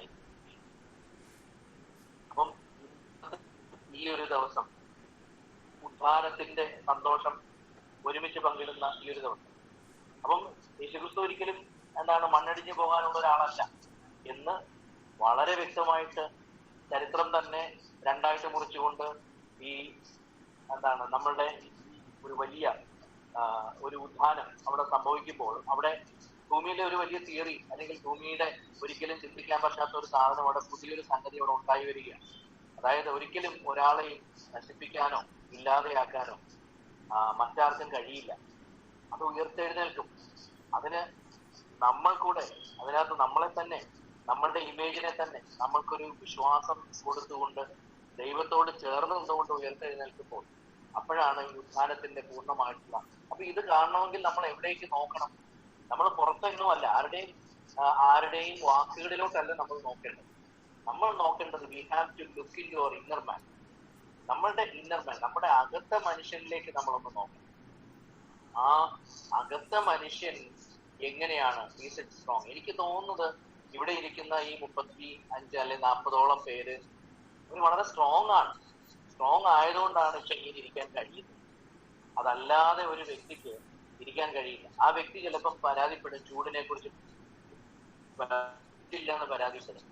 ചിലപ്പോ എന്താ പിന്നെ എനിക്ക് ഇങ്ങനെ ഈ സമയത്ത് എനിക്ക് ഉറങ്ങേണ്ട സമയമാണെന്ന് ചിലപ്പോൾ പറയേണ്ട ഒരു സാഹചര്യം വരും. അങ്ങനെ പരാതികൾ പറയാൻ തുടങ്ങിക്കഴിഞ്ഞാൽ നമുക്ക് അതേ ഉള്ളൂ. പക്ഷെ ഇവിടെ വന്നിരിക്കുന്ന എല്ലാ മനുഷ്യരും, എല്ലാ സഹോദരങ്ങളും എന്താണ് നമ്മൾ ചിന്തിക്കേണ്ടത്? Who am I in the eyes of God? അപ്പൊ ഞാൻ ദൈവത്തിന്റെ മുമ്പിൽ ഞാൻ എപ്രകാരമാണ് എന്നുള്ളതിനെ കുറിച്ച് ചിന്തിക്കുക എന്നുള്ളതാണ്. അപ്പൊ ഞാനിങ്ങനെ പറഞ്ഞുകൊണ്ടിരിക്കുമ്പോ കുറെ കാര്യങ്ങൾ ഇങ്ങനെ എനിക്കൊന്നും മേഡം ഇവിടെ പറയുകയുണ്ടായി, എത്ര സമയം വേണമെങ്കിലും ഇങ്ങനെ പറഞ്ഞുകൊണ്ടിരിക്കാം എന്ന് പറയുകയുണ്ടായി. അങ്ങനെ പറഞ്ഞുകൊണ്ടിരിക്കാൻ തുടങ്ങി കഴിഞ്ഞാൽ നമുക്ക് തീരത്തില്ലല്ലോ അല്ലേ?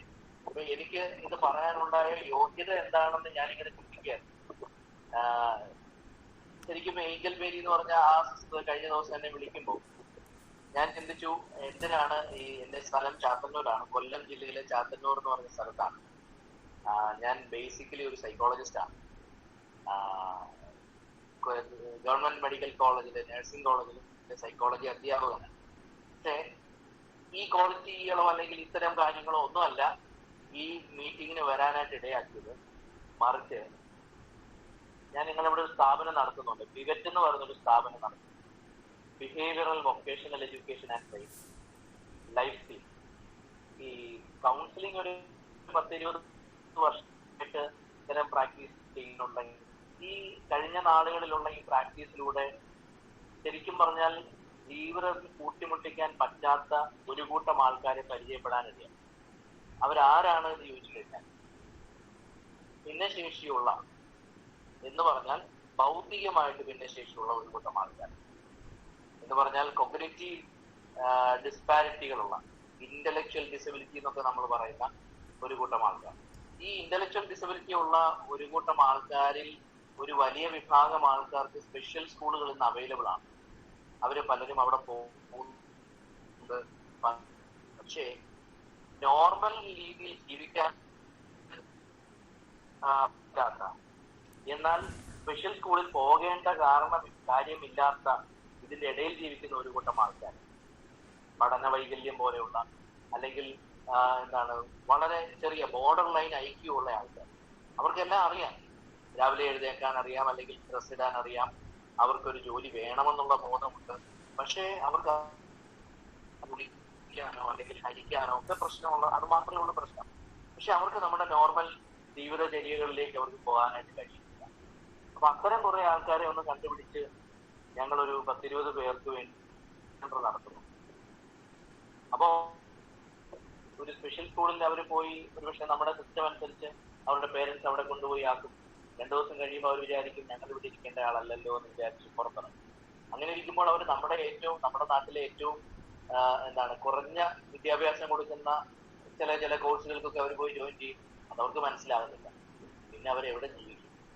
അപ്പൊ അത്തരം കുറെ ആൾക്കാർ നമ്മുടെ ഇടയിലുണ്ട്. അപ്പൊ അവരെ കണ്ടുപിടിച്ച് ഒരു 20 പേർക്ക് ഞങ്ങൾ ട്രെയിനിങ് കൊടുക്കുന്നു.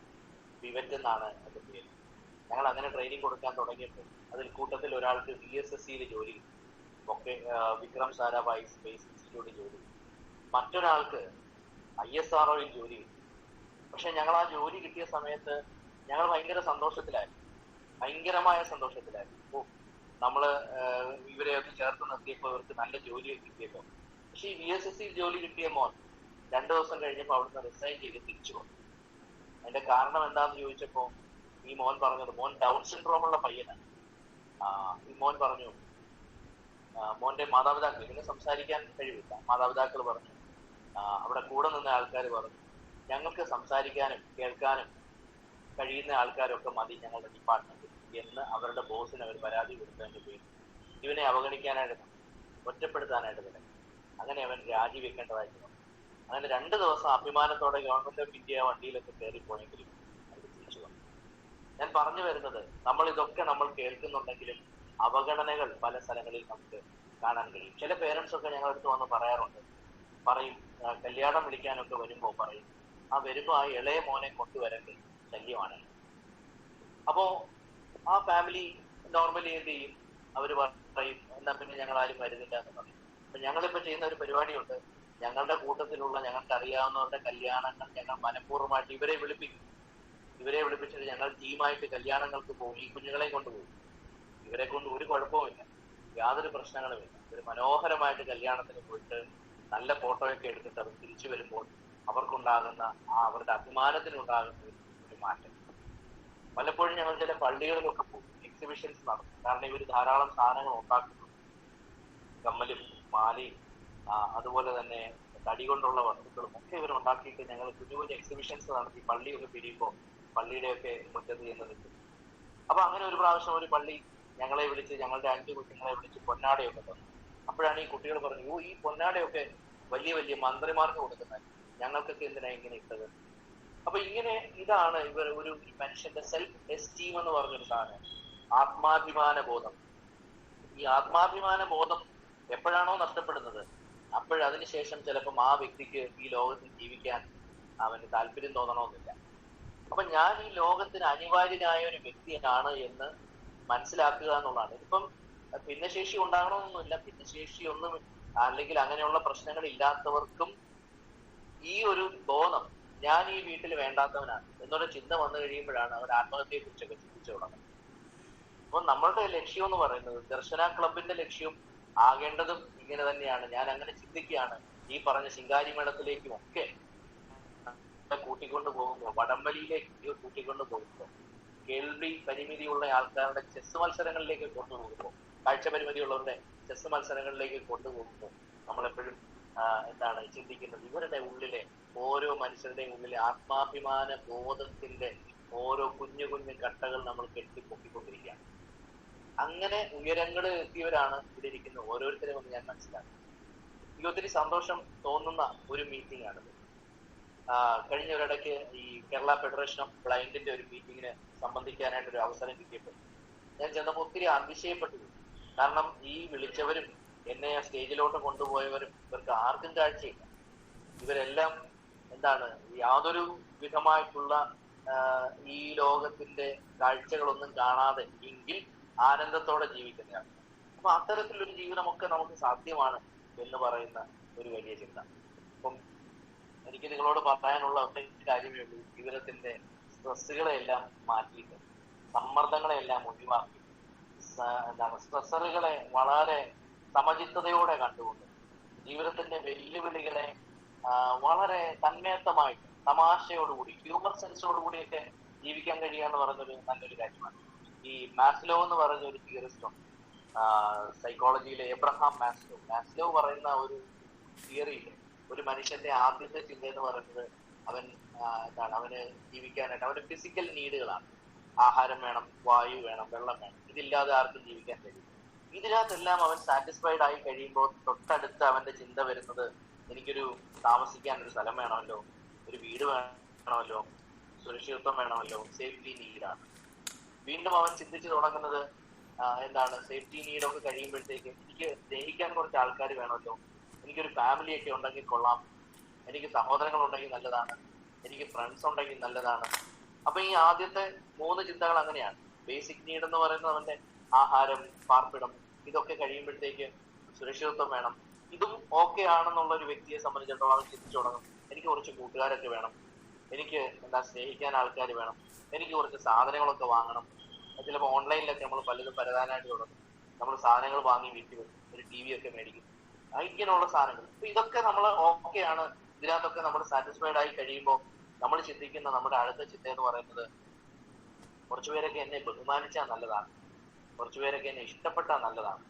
അപ്പം ഇതിനെയാണ് നമ്മൾ പറയുന്നത് എസ്റ്റീം നീഡ് എന്നാ പറയുന്നത്. ഇങ്ങനെ മറ്റുള്ളവർ എന്നെ ബഹുമാനിക്കുമ്പോൾ നമുക്ക് നമ്മളോടും ബഹുമാനം തോന്നുകയാണ്.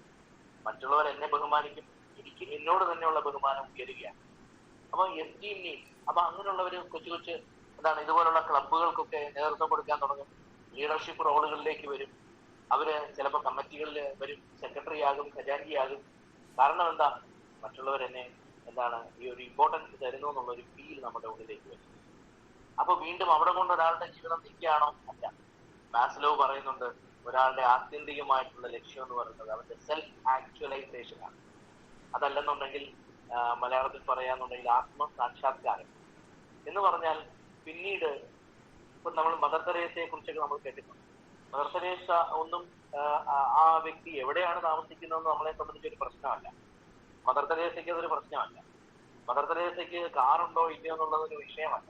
മദർ തെരേസയ്ക്ക് ഒരുപക്ഷെ എന്താണ് എന്തുമാത്രം വസ്തുവുണ്ട്, സ്വത്തുണ്ട്, ഇത് നമ്മൾ ചോദിക്കാറുമില്ല, പുള്ളിക്കാരിക്കും അറിയേണ്ട കാര്യമില്ല.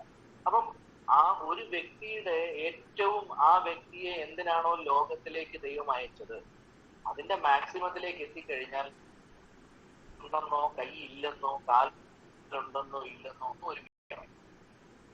അപ്പം ഞാൻ എൻ്റെ ആത്മസാക്ഷാത്കാരം അതിലേക്ക് ഞാൻ എത്തിക്കഴിയുമ്പോൾ അതിലാണ് ഒരുപക്ഷെ നമുക്ക് ഗാന്ധിജിയൊക്കെ നമുക്ക് അത്തരത്തിൽ നമുക്ക് കാണാനായിട്ട് കഴിയുന്നത്. ബാരിസ്റ്ററായിട്ട് ആഫ്രിക്കയിൽ വർക്ക് ചെയ്യുമ്പോൾ കോട്ടും സൂട്ടും പാൻറ്റും ഒക്കെ ഇട്ടുകൊണ്ടിരുന്ന ഗാന്ധിജി ഇന്ത്യയിലേക്ക് വന്നു കഴിഞ്ഞിട്ട് എന്താണ് ഇവിടെയുള്ള സ്ത്രീകളെ കുറിച്ച് ചിന്തിച്ച് ആ സ്ത്രീകൾ എന്താണ് നഗ്നത മറയ്ക്കാൻ വേണ്ടിയിട്ട് കുളത്തിലിറങ്ങി നിന്ന് സാരി കഴുകുന്ന ഒരു സ്ത്രീയെ കണ്ടിട്ട് ഗാന്ധിജി തീരുമാനമെടുക്കുകയാണ്, ഇനി ഞാൻ ഈ ഇന്ത്യയിലെ ദാരിദ്ര്യം മാറ്റിയിട്ട് ഇനി ഞാൻ എൻ്റെ എന്താണ് പഴയ ഡ്രസ്സ് ധരിക്കത്തുള്ളൂ എന്ന് പറഞ്ഞ് അങ്ങനെയാണ് ആ നോർത്ത് ഇന്ത്യൻ ചെറിയ ആ ഒരു കൗബീനം പോലെയുള്ള ഡ്രസ്സിലേക്ക് ഗാന്ധിജി മാറുന്നത്.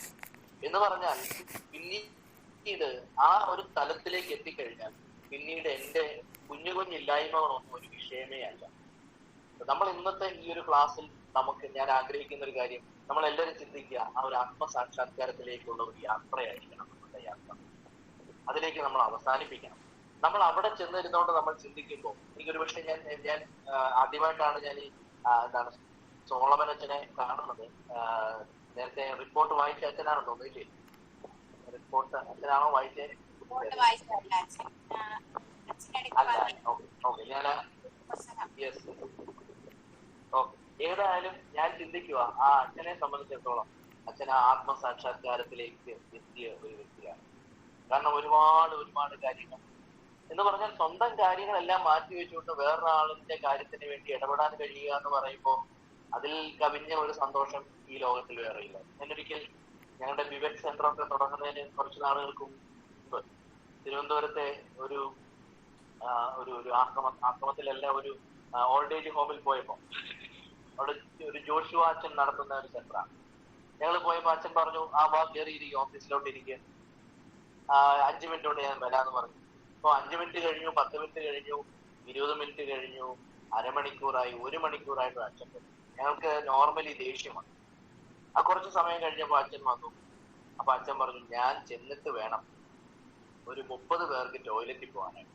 ഇത്രയും പേരെ ടോയ്ലറ്റിലെത്തി അവരുടെ ടോയ്ലറ്റിൽ പോയി അവർക്ക് കഴിയെ കൊടുത്തിട്ടാണ്. അപ്പം അപ്പോഴാ നമ്മൾ ആ ഇച്ചിരി നേരം ഇരുന്ന് വെയിറ്റ് ചെയ്ത് അതിന്റെ ആ ദേഷ്യമൊക്കെ അലിഞ്ഞില്ലാതെയായി പോയിട്ട്.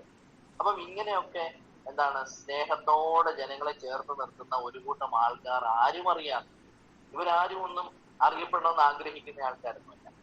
അങ്ങനെ ആരും അറിയാതെ ജീവിക്കുന്നതുകൊണ്ടാണ് നമ്മുടെ നാടൊക്കെ ഇങ്ങനെ വളരെ ബ്യൂട്ടിഫുൾ ആയിട്ട് പോകുന്നതെന്ന് ഞാൻ ചിന്തിക്കുന്നു. അപ്പൊ അപ്രകാരം ഞാൻ 2 മെസ്സേജുകളാണ് പറയാനായിട്ട് ഉദ്ദേശിച്ചത്. ഒന്ന്, ഡിസ്കണ്ടിന്യൂ ദ പാസ്റ്റ്. നിങ്ങളുടെ കഴിഞ്ഞകാല ജീവിതത്തിന്റെ പരാതികളെ, കഴിഞ്ഞകാല ജീവിതത്തിന്റെ പരിഭവങ്ങളെ, ഇല്ലായ്മകളെ ഈ ഒരു ഫുൾ സ്റ്റോപ്പ് ഇടുക, ഡിസ്കണ്ടിന്യൂ ചെയ്യുക. രണ്ടാമത്തത്, റീഡിഫൈൻ യുവർ പ്രസന്റ്. നിങ്ങളുടെ ഇന്നിനെ ഒന്നുകൂടെ മറ്റൊരു രീതിയിൽ ഒന്ന് ഡിഫൈൻ ചെയ്യാൻ ശ്രമിക്കുക. അങ്ങനെ ശ്രമിക്കുമ്പോൾ നമുക്ക് മുന്നോട്ട് പോകാനായിട്ട് ഇടയാകും. ദൈവം എന്നെ കൊണ്ട് എങ്ങനെയാണോ ഈ ലോകത്തിൽ ജീവിക്കാൻ ആഗ്രഹിക്കുന്നത് ആ ലെവലിലേക്ക് ദൈവം ജീവിക്കാൻ ആഗ്രഹിക്കട്ടെ എന്ന് അങ്ങനെ ചിന്തിക്കട്ടെ. ദൈവം എന്നെ എത്തിക്കട്ടെ. ആ ആത്മസാക്ഷാത്കാരത്തിലെ ദൈവം എത്തിക്കുന്ന എനിക്ക് എത്താനിടയാകട്ടെ ആശംസിച്ചുകൊണ്ട് ഞാൻ നിർത്തുന്നു. Thank you very much for giving this wonderful time. Thank you. നമുക്ക് ആശംസ പറയാനായിട്ട് എത്തിയിരിക്കുന്നത് ഡോക്ടർ അപർണ ബി ആണ്. മാമിനെ ഏറ്റവും സ്നേഹത്തോടെ ഏറ്റവും ബഹുമാനത്തോടെ ക്ഷണിക്കുന്നു. ചേച്ചി കേൾക്കുന്നുണ്ടല്ലോ അല്ലേ? എല്ലാവർക്കും നമസ്കാരം. ഇന്നത്തെ സ്നേഹസംഗമത്തിന്റെ അധ്യക്ഷൻ ഫാദർ സോളമൻ, ഉദ്ഘാടനം ചെയ്ത് സംസാരിച്ച ഫാദർ പിയൂസ്, മുഖ്യാതിഥിയായി എത്തിയിരിക്കുന്ന ശ്രീമതി അമ്പിളി, വിശിഷ്ടാതിഥിയായി എത്തിയിരിക്കുന്ന ശ്രീ ജോൺ സാർ, ദർശനയുടെ എല്ലാ ഭാരവാഹികൾക്കും അംഗങ്ങൾക്കും ഈ സംഗമത്തിൽ പങ്കുചേരാൻ എത്തിയിരിക്കുന്ന എല്ലാ അതിഥികൾക്കും എൻ്റെ നമസ്കാരം. എൻ്റെ പേര് അപർണ. ഞാൻ ഇവിടെ പ്രാക്ടീസ് ചെയ്യുന്ന ഒരു ആയുർവേദ ഡോക്ടറാണ്. ദർശനെ കുറിച്ച് എനിക്ക് മുൻപ് അറിയില്ലായിരുന്നു. ഈ ദർശനയുടെ സെക്രട്ടറി ആയിട്ടുള്ള സിനി ചേച്ചി വഴിയാണ് ഞാൻ ദർശനെ കുറിച്ച് അറിയുന്നത്. ഇങ്ങനെ ജീവിതത്തിൽ ഒരു കൈത്താങ്ങ് വേണ്ടി വരുന്നവരെ ഒരു കുടുംബമായി കാണുകയും അവരെ കൂടെ ചേർത്തുകൊണ്ട് അവരുടെ ഉന്നമനത്തിനായിട്ട് പ്രവർത്തിക്കുകയും ചെയ്യുന്ന ദർശനയ്ക്ക് എൻ്റെ അഭിനന്ദനങ്ങൾ. നിങ്ങൾക്ക് എല്ലാവർക്കും എൻ്റെ ആശംസകൾ. നമ്മുടെ ശരീരത്തിലോ ജീവിതത്തിലോ വരുന്ന ഒരു കുറവ് കൊണ്ട് നമ്മൾ ഒരിക്കലും മറ്റുള്ളവരെക്കാൾ താഴ്ന്നവരാവുന്നില്ല. നമ്മൾ ശ്രമിച്ചാൽ ചിലപ്പോൾ ഈ കുറവ് തന്നെ നമ്മളെ മറ്റുള്ളവരെക്കാൾ മികച്ചവരാക്കി മാറ്റും. അപ്പൊ സിനി ചേച്ചിയുടെ കാര്യം തന്നെ നോക്കുകയാണെങ്കിൽ, ചേച്ചി നീന്തുന്ന കണ്ടിട്ട് എനിക്ക് ആദ്യം ഒരു അത്ഭുതവും കൗതുകമൊക്കെ ആയിരുന്നു. ചേച്ചി ഇത് എങ്ങനെയാ നീന്തണേ? പിന്നെ അറിഞ്ഞ നീന്തം മാത്രമല്ല, ചേച്ചി നാഷണൽ ചാമ്പ്യനും കൂടിയായിരുന്നു എന്നുള്ളത്. അത് എനിക്ക് ശരിക്കും ഒരു വലിയ പ്രചോദനമായിരുന്നു. എനിക്ക് നീന്തൽ അറിയില്ലായിരുന്നു കേട്ടോ മുമ്പ്. പിന്നെ ഞാൻ നീന്തൽ പഠിച്ചു. അപ്പൊ അതേപോലെ നിങ്ങളിൽ കായികമായിട്ടും കലാപരമായും വ്യത്യസ്ത കഴിവുകളുള്ളവര് ഒത്തിരി പേരുണ്ടല്ലോ. പല പരിമിതികൾക്കുള്ളിൽ നിന്ന് ഇങ്ങനെ കഠിനാധ്വാനം കൊണ്ട് ഉയർന്നു വരുന്ന നിങ്ങൾ ഓരോരുത്തരും ഈ ലോകത്തിന് പ്രചോദനമാണ്, നല്ലൊരു മാതൃകയാണ് നിങ്ങളെല്ലാം. ഞങ്ങളുടെ ആയുർവേദത്തിലെ അഷ്ടാംഗ ഹൃദയം എന്ന് പറഞ്ഞൊരു ബുക്ക് ഉണ്ട്. അതിലൊരു വരി പറയുന്നുണ്ട്, ബലിം പുരുഷ കാരോഹി ദൈവമിത്യഭിധീയതയെന്ന്. അതിന്റെ അർത്ഥം മനസ്സിന് ബലമുള്ള മനുഷ്യൻ തന്നെയാണ് ദൈവം എന്നറിയപ്പെടുന്നത് അല്ലെങ്കിൽ വിളിക്കപ്പെടുന്നത്. അതായത് നല്ലപോലെ മനോബലമുള്ള ഒരാൾക്ക് തന്റെ മനസ്സിലുള്ള കാര്യം നിരന്തര പരിശ്രമത്തിലൂടെ നേടിയെടുക്കാൻ പറ്റും. പക്ഷെ നമുക്ക് സംഭവിക്കുന്നതെല്ലാം ഒന്നും നമ്മുടെ കയ്യിലില്ല. എന്നാലും സംഭവിക്കുന്ന കാര്യത്തോട് നമ്മൾ എങ്ങനെ റെസ്പോണ്ട് ചെയ്യണം എന്നുള്ളത് നമ്മുടെ കയ്യിലാണ്. ഇപ്പോൾ ഞാനുള്ള അവസ്ഥയിൽ നിന്ന് എനിക്ക് എന്ത് ചെയ്യാൻ പറ്റും, ആരായി തീരാൻ പറ്റും എന്നുള്ള കാര്യങ്ങളെങ്കിലും നമുക്ക് സ്വയം ചിന്തിക്കാനും അതിനുവേണ്ടി പരിശ്രമിക്കാനും പറ്റും.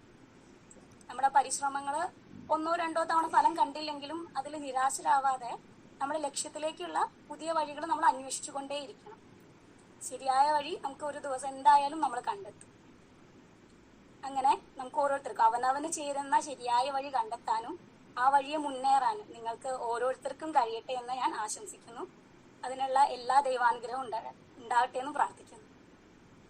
ഇനി ആയുർവേദത്തിലേക്ക് വരാണെങ്കിൽ, വേനൽക്കാലത്തിൽ ആയുർവേദ പരിചരണം എങ്ങനെയൊക്കെയാണെന്ന് നമുക്ക് നോക്കാം.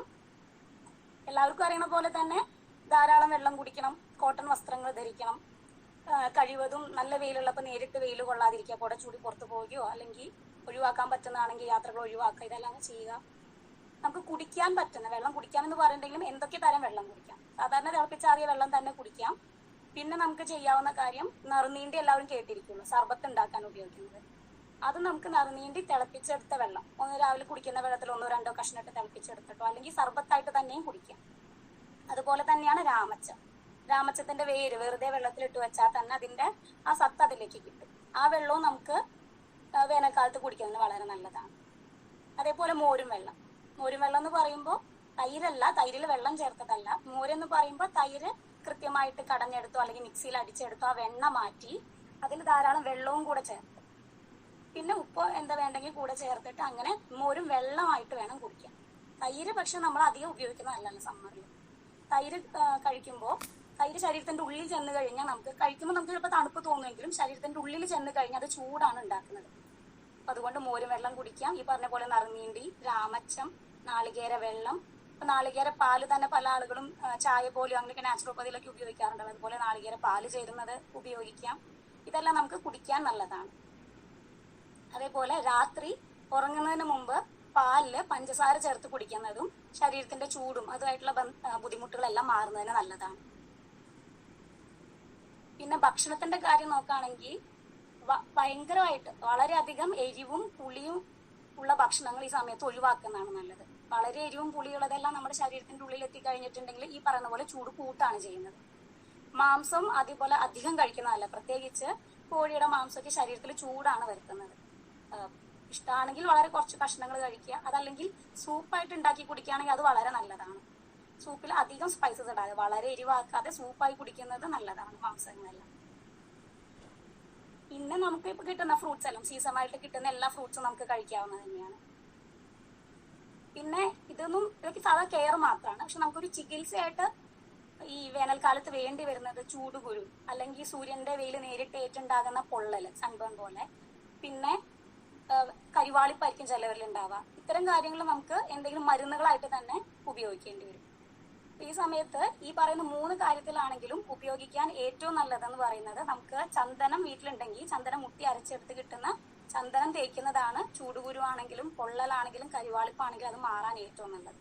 പക്ഷെ പലർക്കും ഇങ്ങനെ ചന്ദനം കിട്ടണമെന്നില്ലല്ലോ. അപ്പൊ അവർക്ക് ചന്ദനത്തിന്റെ പൊടിയായിട്ട് കിട്ടുകയാണെങ്കിൽ ആ പൊടി ചാലിച്ചിട്ടോ, അല്ലെങ്കിൽ കറ്റാർവാഴ കിട്ടുകയാണെങ്കിൽ കറ്റാർവാഴയുടെ ഉള്ളിലത്തെ പൾപ്പ്, അല്ലെങ്കിൽ രാമച്ചത്തിന്റെ വേര് അരച്ചെടുക്കാൻ പറ്റില്ല. വെള്ളത്തിൽ കുതിർത്തെടുത്ത് വേണ്ടി വരും അരയ്ക്കാൻ, അല്ലാതെ ഒറ്റടിക്ക് അരയ്ക്കാൻ പറ്റില്ല. അത്, കുക്കുംബർ, നമ്മുടെ സാലഡ് വെള്ളരി, പിന്നെ ആര്യവേപ്പിന്റെ ഇല, അതല്ലെങ്കിൽ മുൾട്ടാനി മിട്ടി റോസ് വാട്ടറും കൂടെ മിക്സ് ചെയ്തത്, ഇതിലേതെങ്കിലുമൊക്കെ ഒന്ന് നമുക്ക് തൊലിയിൽ തേക്കുന്നത് വളരെ നല്ലതാണ്. ഇതെല്ലാം ശരീരത്തിന് തണുപ്പ് തരുന്നതുമാണ്. എന്തെങ്കിലും ഇൻഫെക്ഷൻ ഒക്കെ ഉണ്ടെങ്കിൽ, ചെറിയ ഇൻഫെക്ഷനുകളാണെങ്കിൽ അതൊക്കെ മാറിപ്പോവാനും നല്ലതാണ്. ഇത്തരം മരുന്നുകൾ നമുക്ക് തൊലിയിൽ തേച്ച് പിടിപ്പിച്ച് ഒരു 15 മിനിറ്റ് കഴിയുമ്പോൾ സാധാ വെള്ളം കൊണ്ട് കഴുകി കളയും. അതേപോലെ തന്നെ നാളികേരപ്പാല് ഡെയിലി ചൂടുകുരു വരുന്ന സ്ഥലങ്ങളിൽ അല്ലെങ്കിൽ വരാൻ സാധ്യതയുള്ള നമ്മൾ പുറത്തേക്ക് പൊക്കി പോവുകയാണെങ്കിൽ അതിന് മുൻപായിട്ടൊക്കെ ഡെയിലി കുളിക്കുന്നതിന് മുൻപ് ഒരു 15 മിനിറ്റ് മുമ്പിൽ നാളികേരപ്പാൽ ഒതുക്കി തേച്ച് കഴിഞ്ഞിട്ട് പിന്നെ സാധാരണ പോലെ കുളിച്ച് പുറത്ത് പോകുന്നത് നല്ലത് തന്നെയാണ്.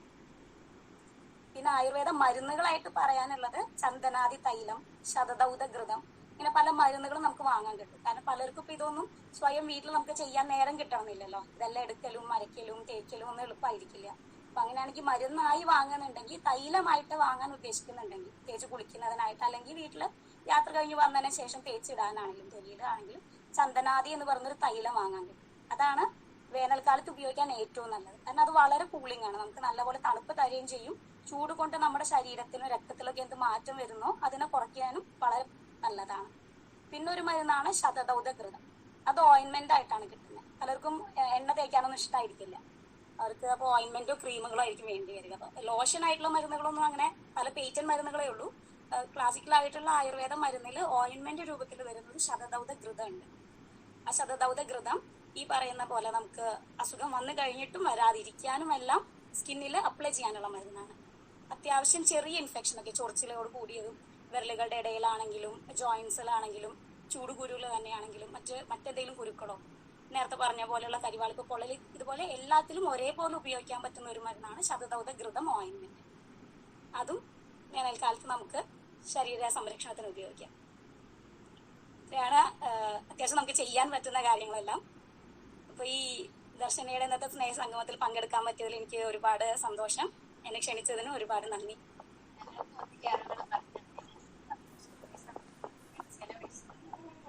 ഹലോ ക്ലിയർ ആയില്ല സിമൽ ചേച്ചി. നമുക്ക് ഡൗട്ട് ചോദിക്കാൻ പറ്റുമോ? ചോദിച്ചോളൂ. Madam good afternoon. നമുക്ക് ഒരു ദേഹത്ത് ഇങ്ങനെ ചൊറിഞ്ഞിട്ട് ബ്ലാക്ക് കളറായിട്ടുണ്ട്. വീണ്ടും അതുമ്പോ തന്നെ ഇങ്ങനെ ചൊറിഞ്ഞ് വരണേന് എന്താ ഉപയോഗിക്കുക? മുൻപേ ഉള്ളതാണോ? സമ്മറിന് മുൻപേ തുടങ്ങിയതാണോ? കൊറേ മുന്നേ. അത് ഏത് കാലാവസ്ഥയിലുള്ളതാ? അങ്ങനെയാണെങ്കിൽ അത് എന്തെങ്കിലും ഇൻഫെക്ഷൻ ആയിരിക്കും. അപ്പൊ അത് എന്ത് ഇൻഫെക്ഷൻ ആണെന്നൊക്കെ നോക്കി നമുക്ക് കൃത്യമായിട്ട് തന്നെ മരുന്ന് ഉള്ളിലേക്ക് കഴിക്കേണ്ടി വരും. കഷായം, ആയുർവേദം ആണെങ്കിൽ കഷായവും ഗുളികളും കഴിക്കേണ്ടി വരും. അലോപ്പതി ആണെങ്കിൽ അതിനനുസരിച്ചുള്ള മരുന്നുകൾ, അത് കൃത്യമായിട്ട് ട്രീറ്റ്മെന്റ് എടുത്താൽ തന്നെ അത് മാറുന്നുണ്ടാവുള്ളൂ. നമുക്ക് ഈ പറഞ്ഞ മരുന്നുകളെല്ലാം ജസ്റ്റ് സമ്മറിൽ വന്നിട്ടുള്ള അല്ലെങ്കിൽ വരാൻ പോകുന്ന ചെറിയ താൽക്കാലിക അസുഖങ്ങൾക്കുള്ള താൽക്കാലിക ചികിത്സ മാത്രമാണ്.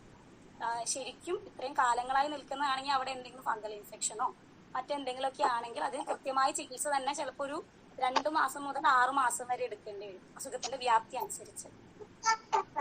താൽക്കാലിക ആശ്വാസത്തിന് ഔഷധീയ ഒരു പൊന്നയില കടുകാതി എന്ന് പറഞ്ഞ ഒരു ഓയിൻമെന്റ് കിട്ടും ഔഷധിയുടെ കടകളിൽ. പൊന്നയില കടുകാതി, അത് താൽക്കാലിക ആശ്വാസം മാത്രമാണ് കേട്ടോ. കാരണം അസുഖം സ്ഥിരമായിട്ട് നിൽക്കുന്നത് നല്ലതല്ല. കൃത്യമായിട്ട് ഒരു ഡോക്ടർ അത് കാണിച്ച് അത് കണ്ടറിഞ്ഞ് എന്താന്നുള്ള ചികിത്സ അതിന് എടുക്കണം. ഞാൻ ഈ ചൊറിച്ചിൽ മാറാനുള്ള ആശ്വാസത്തിന് മാത്രമാണ് ഈ ഓയിൻമെന്റ് പറഞ്ഞത്. അത് ഉപയോഗിക്കാം. Okay, thank you. കണ്ണില് കുരു വരുന്നു, അതിനെന്താ ഒരു പ്രതിവിധി? ഈ സമ്മറിൽ തന്നെയാണോ? ഇപ്പൊ ആദ്യമായിട്ട് ഇപ്പഴാ വന്നേക്കണേ. നമ്മുടെ കണ്ണിന്റെ പവർ മാറുമ്പോൾ കുട്ടികളിലാണെങ്കിൽ പ്രത്യേകിച്ച് അവരുടെ ഇപ്പൊ മാർച്ചിലാണ് വന്നതെങ്കിൽ ചിലപ്പോൾ ഒരു പരീക്ഷയ്ക്ക് വേണ്ടി കൂടുതൽ നേരം ബുക്ക് നോക്കിയിരുന്നത് കൊണ്ടായിരിക്കും. അങ്ങനെയാണെങ്കിൽ കണ്ണിന്റെ പവറാണ് ടെസ്റ്റ് ചെയ്യേണ്ടത്.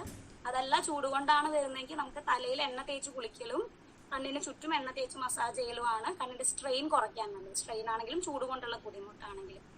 അതിന് ക്ഷീരബല എന്ന് പറയുന്ന തൈലം തലയിൽ തേച്ച് കുളിക്കാൻ ഉപയോഗിക്കാം. ക്ഷീരബല ആവർത്തി എന്ന് പറഞ്ഞ് മരുന്ന് വാങ്ങാൻ കിട്ടും. ക്ഷീരബലയുടെ 41 ആവർത്തി. അത് കുഞ്ഞി ഐ ഡ്രോപ്സ് പോലത്തെ കുപ്പിയിലാണ് വരുന്നത്. ഒരു നെയ്യ് പോലെയുള്ള എണ്ണയാണത്. നെയ്യ് പോലെ അത്ര കട്ടിയുള്ള എണ്ണയാണ്. അതിന്റെ 1-2 തുള്ളി എടുത്ത് കണ്ണിന്റെ ചുറ്റും ഇങ്ങനെ വട്ടത്തില് മസാജ് ചെയ്യുന്നത് നല്ലതാണ്. Thank you. വിറ്റാമിൻ ഡിയുടെ കുറവുണ്ട് മുടി കൊഴിച്ചിലിന് എന്താ ചെയ്യേണ്ടത് ഡോക്ടർ? വൈറ്റമിന്റെ കുറവാണ് നമുക്ക് ഉറപ്പുണ്ടെങ്കിൽ നമ്മൾ അതിന് വൈറ്റമിൻ തന്നെ എടുക്കണം.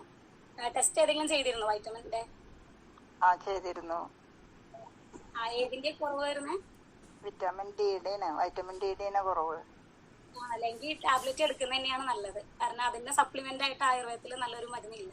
വൈറ്റമിൻ ഡി സപ്ലിമെന്റ് എന്ന് പറയുന്ന ആയുർവേദത്തിലില്ല. അലോപ്പതി ടാബ്ലറ്റ് തന്നെ എടുക്കണം. നമുക്ക് തലയിൽ തേക്കാൻ പറ്റിയ എണ്ണ എന്തെങ്കിലും? അത് ശരിക്കും പറഞ്ഞാൽ നമുക്ക് ഏത് എണ്ണ തേച്ചാലും കുഴപ്പമില്ല. പല എണ്ണകളും മിക്കവാറും ഒരുവിധം എല്ലാ എണ്ണയും നമ്മുടെ മുടി വളർച്ചയ്ക്ക് നല്ലത് തന്നെയാണ്, കൊഴിച്ചിൽ മാറ്റുന്നത് തന്നെയാണ്. പലപ്പോഴും നമ്മുടെ ശരീരത്തിൽ ഏതെങ്കിലും കുറവ് കൊണ്ടോ മറ്റേതെങ്കിലും കാരണം കൊണ്ടാണ് മുടി കൊഴിച്ചിൽ വരുന്നത്. മാമിന് എത്ര പ്രായമായി? എനിക്ക് 60 വയസ്സ് കഴിഞ്ഞതാ. മാമിനാണോ ഈ മുടി കൊഴിച്ചില്? അതെനിക്ക് ഞാൻ വേറെ ട്രീറ്റ്മെന്റിലാണ്. പിന്നെന്ന് വെച്ചിട്ടുണ്ടെങ്കിൽ ഇപ്പൊ ഞാൻ വേറൊരു ഡോക്ടറെ പരിചയമുള്ള ഒരു ഡോക്ടറെ കണ്ടിട്ട് ഈ മുടി കൊഴിച്ചിൽ തുടങ്ങി ഒരു 5 വർഷം മുമ്പ് തന്നെ തുടങ്ങിയതാണ്. ക്യാൻസറിന് ചികിത്സിക്കുന്നതാണ്. അപ്പൊ അതിന്റെ ഒക്കെ അപ്പൊ ഇപ്പൊ സ്പൈനൽ കോഡിന്റെ ബുദ്ധിമുട്ടുണ്ട്. എല്ലാം കൂടി വന്നപ്പോണെന്ന് തോന്നുന്നത് ആകെ മുടി കൊഴിഞ്ഞ് തല ആകെ ഇതായേക്കാണ്. അപ്പൊ ഞാൻ 101 ആവർത്തി എന്ന് പറഞ്ഞിട്ട് ഒരു എണ്ണ ഡോക്ടർ പറഞ്ഞാണ്. അത് ഒരു 5 വർഷമായിട്ട് ഉപയോഗിക്കുന്നുണ്ട്. പക്ഷെ മുടി കൊഴിച്ചിലിന് ഒരു കുറവുമില്ല. മരുന്നുകൾ ഇത്രയും ചികിത്സയ്ക്ക് ഒരുമിച്ച് എടുക്കുന്നത് കൊണ്ട് നമുക്കത് കൺട്രോൾ ചെയ്യാൻ ഇത്തിരി ബുദ്ധിമുട്ടായിരിക്കും. അതുപോലെ വൈറ്റമിൻ ഡെഫിഷ്യൻസികളെല്ലാം മാറ്റി കഴിയും. പിന്നെ മരുന്നുകൾ കുറെ കഴിക്കുന്ന ആളായതുകൊണ്ട് ധാരാളം വെള്ളം കുടിക്കണം.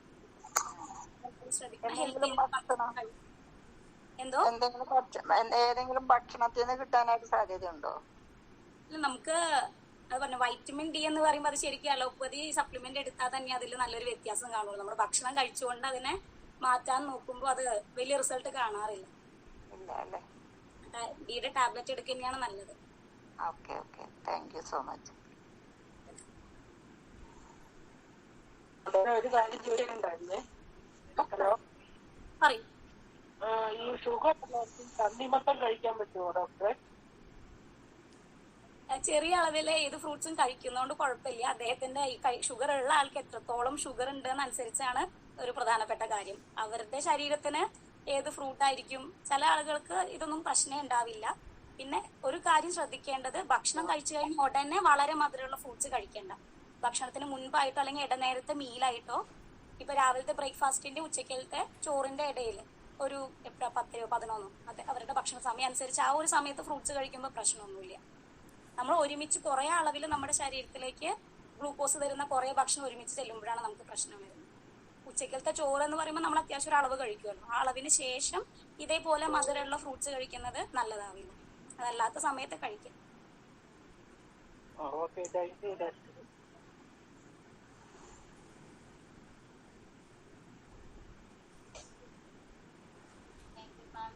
ഇത്രയും നേരം ഞങ്ങൾക്ക് വേണ്ടി ചെലവഴിച്ചതിന് ഒത്തിരി നന്ദി അറിയിക്കുന്നു. ഞങ്ങൾക്ക് ഒത്തിരി അറിവ് പകർന്നു തന്നതിന് ഒത്തിരി നന്ദി അറിയിക്കുന്നു. സ്നേഹസംഗമത്തിനെ നന്ദി അറിയിക്കുക എന്ന ചടങ്ങിലേക്ക് ശ്രീമതി ഏഞ്ചൽ മേരിയെ ഏറ്റവും സ്നേഹത്തോടെ ക്ഷണിക്കുന്നു.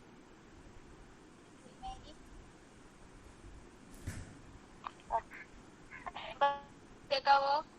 കേൾക്കാം കേൾക്കാം. എല്ലാവർക്കും വിനീതമായ നമസ്കാരം.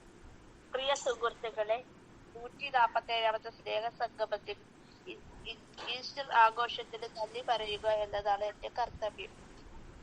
ആദ്യമായി അധ്യക്ഷനായി എത്തിയ നമ്മുടെ ദർശന ക്ലബിന്റെ നെടുത്തോളും ഡയറക്ടറും റവറൻഡ് ഫാദർ സോളം ഈ സ്നേഹസംഗമത്തിന്റെ പേരിലും ദർശന ക്ലബിന്റെ പേരിലും നന്ദി അറിയിക്കുന്നു. ഉദ്ഘാടനം ചെയ്യുവാൻ എത്തിയ ഗോളിയാർ രൂപത അംഗമായ റവറൻഡ് ഫാദർ പയൻസ് അച്ഛന് ഈ സ്നേഹസംഗമത്തിൽ എത്തിച്ചേർന്നതിന് സംഗമത്തിന്റെ പേരിൽ ദർശന ക്ലബിന്റെ പേരിൽ നന്ദി അറിയിക്കുന്നു. മുഖ്യ അതിഥിയായി എത്തിച്ചേരാമെന്ന് പറഞ്ഞ ശ്രീമതി അമ്പിളി പാമന് ഈ സ്നേഹ സംഗമത്തിന്റെ പേരിലും ദർശന ക്ലബിന്റെ പേരിലും നന്ദി. വിശിഷ്ട അതിഥിയായി എത്തിച്ചേർന്ന ശ്രീ ജോൺസ് കെ ലൂക്കോസ് സാറിന് ഈ ദർശന ക്ലബിന്റെ പേരിലും സ്നേഹ സംഗമത്തിന്റെ പേരിലും സ്നേഹം നിറഞ്ഞ നന്ദി അറിയിക്കുന്നു. ആശംസ പറയാൻ എത്തിച്ചേർന്ന ശ്രീമതി ഡോക്ടർ അമർല വി മേഡത്തിന് ഈ സ്നേഹ സംഗമത്തിന്റെ പേരിൽ ദർശന ക്ലബിന്റെ പേരിൽ സ്നേഹം നിറഞ്ഞ നന്ദി അറിയിക്കുന്നു. ദർശന ക്ലബിന്റെ പ്രസിഡന്റായ ശ്രീ ഷിബിഹാരി ചേട്ടനും ദർശന ക്ലബിന്റെ സെക്രട്ടറിയായ കുമാരി സിലി കെ സെബാസ്റ്റ്യനും റിപ്പോർട്ട് അവതരണം നടത്തിയ ശ്രീ ജോസ് കൊരട്ടി ചേട്ടനും ദർശന ക്ലബ് PRO ശ്രീ പീയൂസ് കോട്ടപ്പുറം ചേട്ടനും ഈ ദർശന ക്ലബിന്റെ പേരിലും സ്നേഹ സംഗമത്തിന്റെ പേരിലും നന്ദി അറിയിക്കുന്നു. നമുക്ക് വേണ്ടി ഈ നല്ലൊരു ഈശ്വരഗാനം ആലപിച്ച സിലി കെ സെബാസ്റ്റ്യനില് ഈ സ്നേഹ സംഗമത്തിന്റെ പേരിലും ദർശന ക്ലബിന്റെ സ്നേഹം നിറഞ്ഞ നന്ദി അറിയിക്കുന്നു. നമ്മളെ ഓരോരുത്തർക്കും വേണ്ടി അവതരണം നടത്തിയ സിബിൽ സെബാസ്റ്റ്യന് ഈ സ്നേഹ സംഗമത്തിന്റെ പേരിലും ദർശന ക്ലബിന്റെ പേരിലും സ്നേഹം നിറഞ്ഞ നന്ദി അറിയിക്കുന്നു. ഇവിടെ ഈ സ്നേഹ സംഗമത്തിൽ എത്തിച്ചേർന്ന എല്ലാ വ്യക്തികൾക്കും എന്റെ ഹൃദയം നിറഞ്ഞ നന്ദി ഞാൻ രേഖപ്പെടുത്തുന്നു. ആരെങ്കിലും പറയുവാൻ വിട്ടുപോയിട്ടുണ്ടെങ്കിൽ അവരോട് ക്ഷമ ചോദിച്ചുകൊണ്ട് ഞാൻ നന്ദി അറിയിപ്പിക്കുന്നു.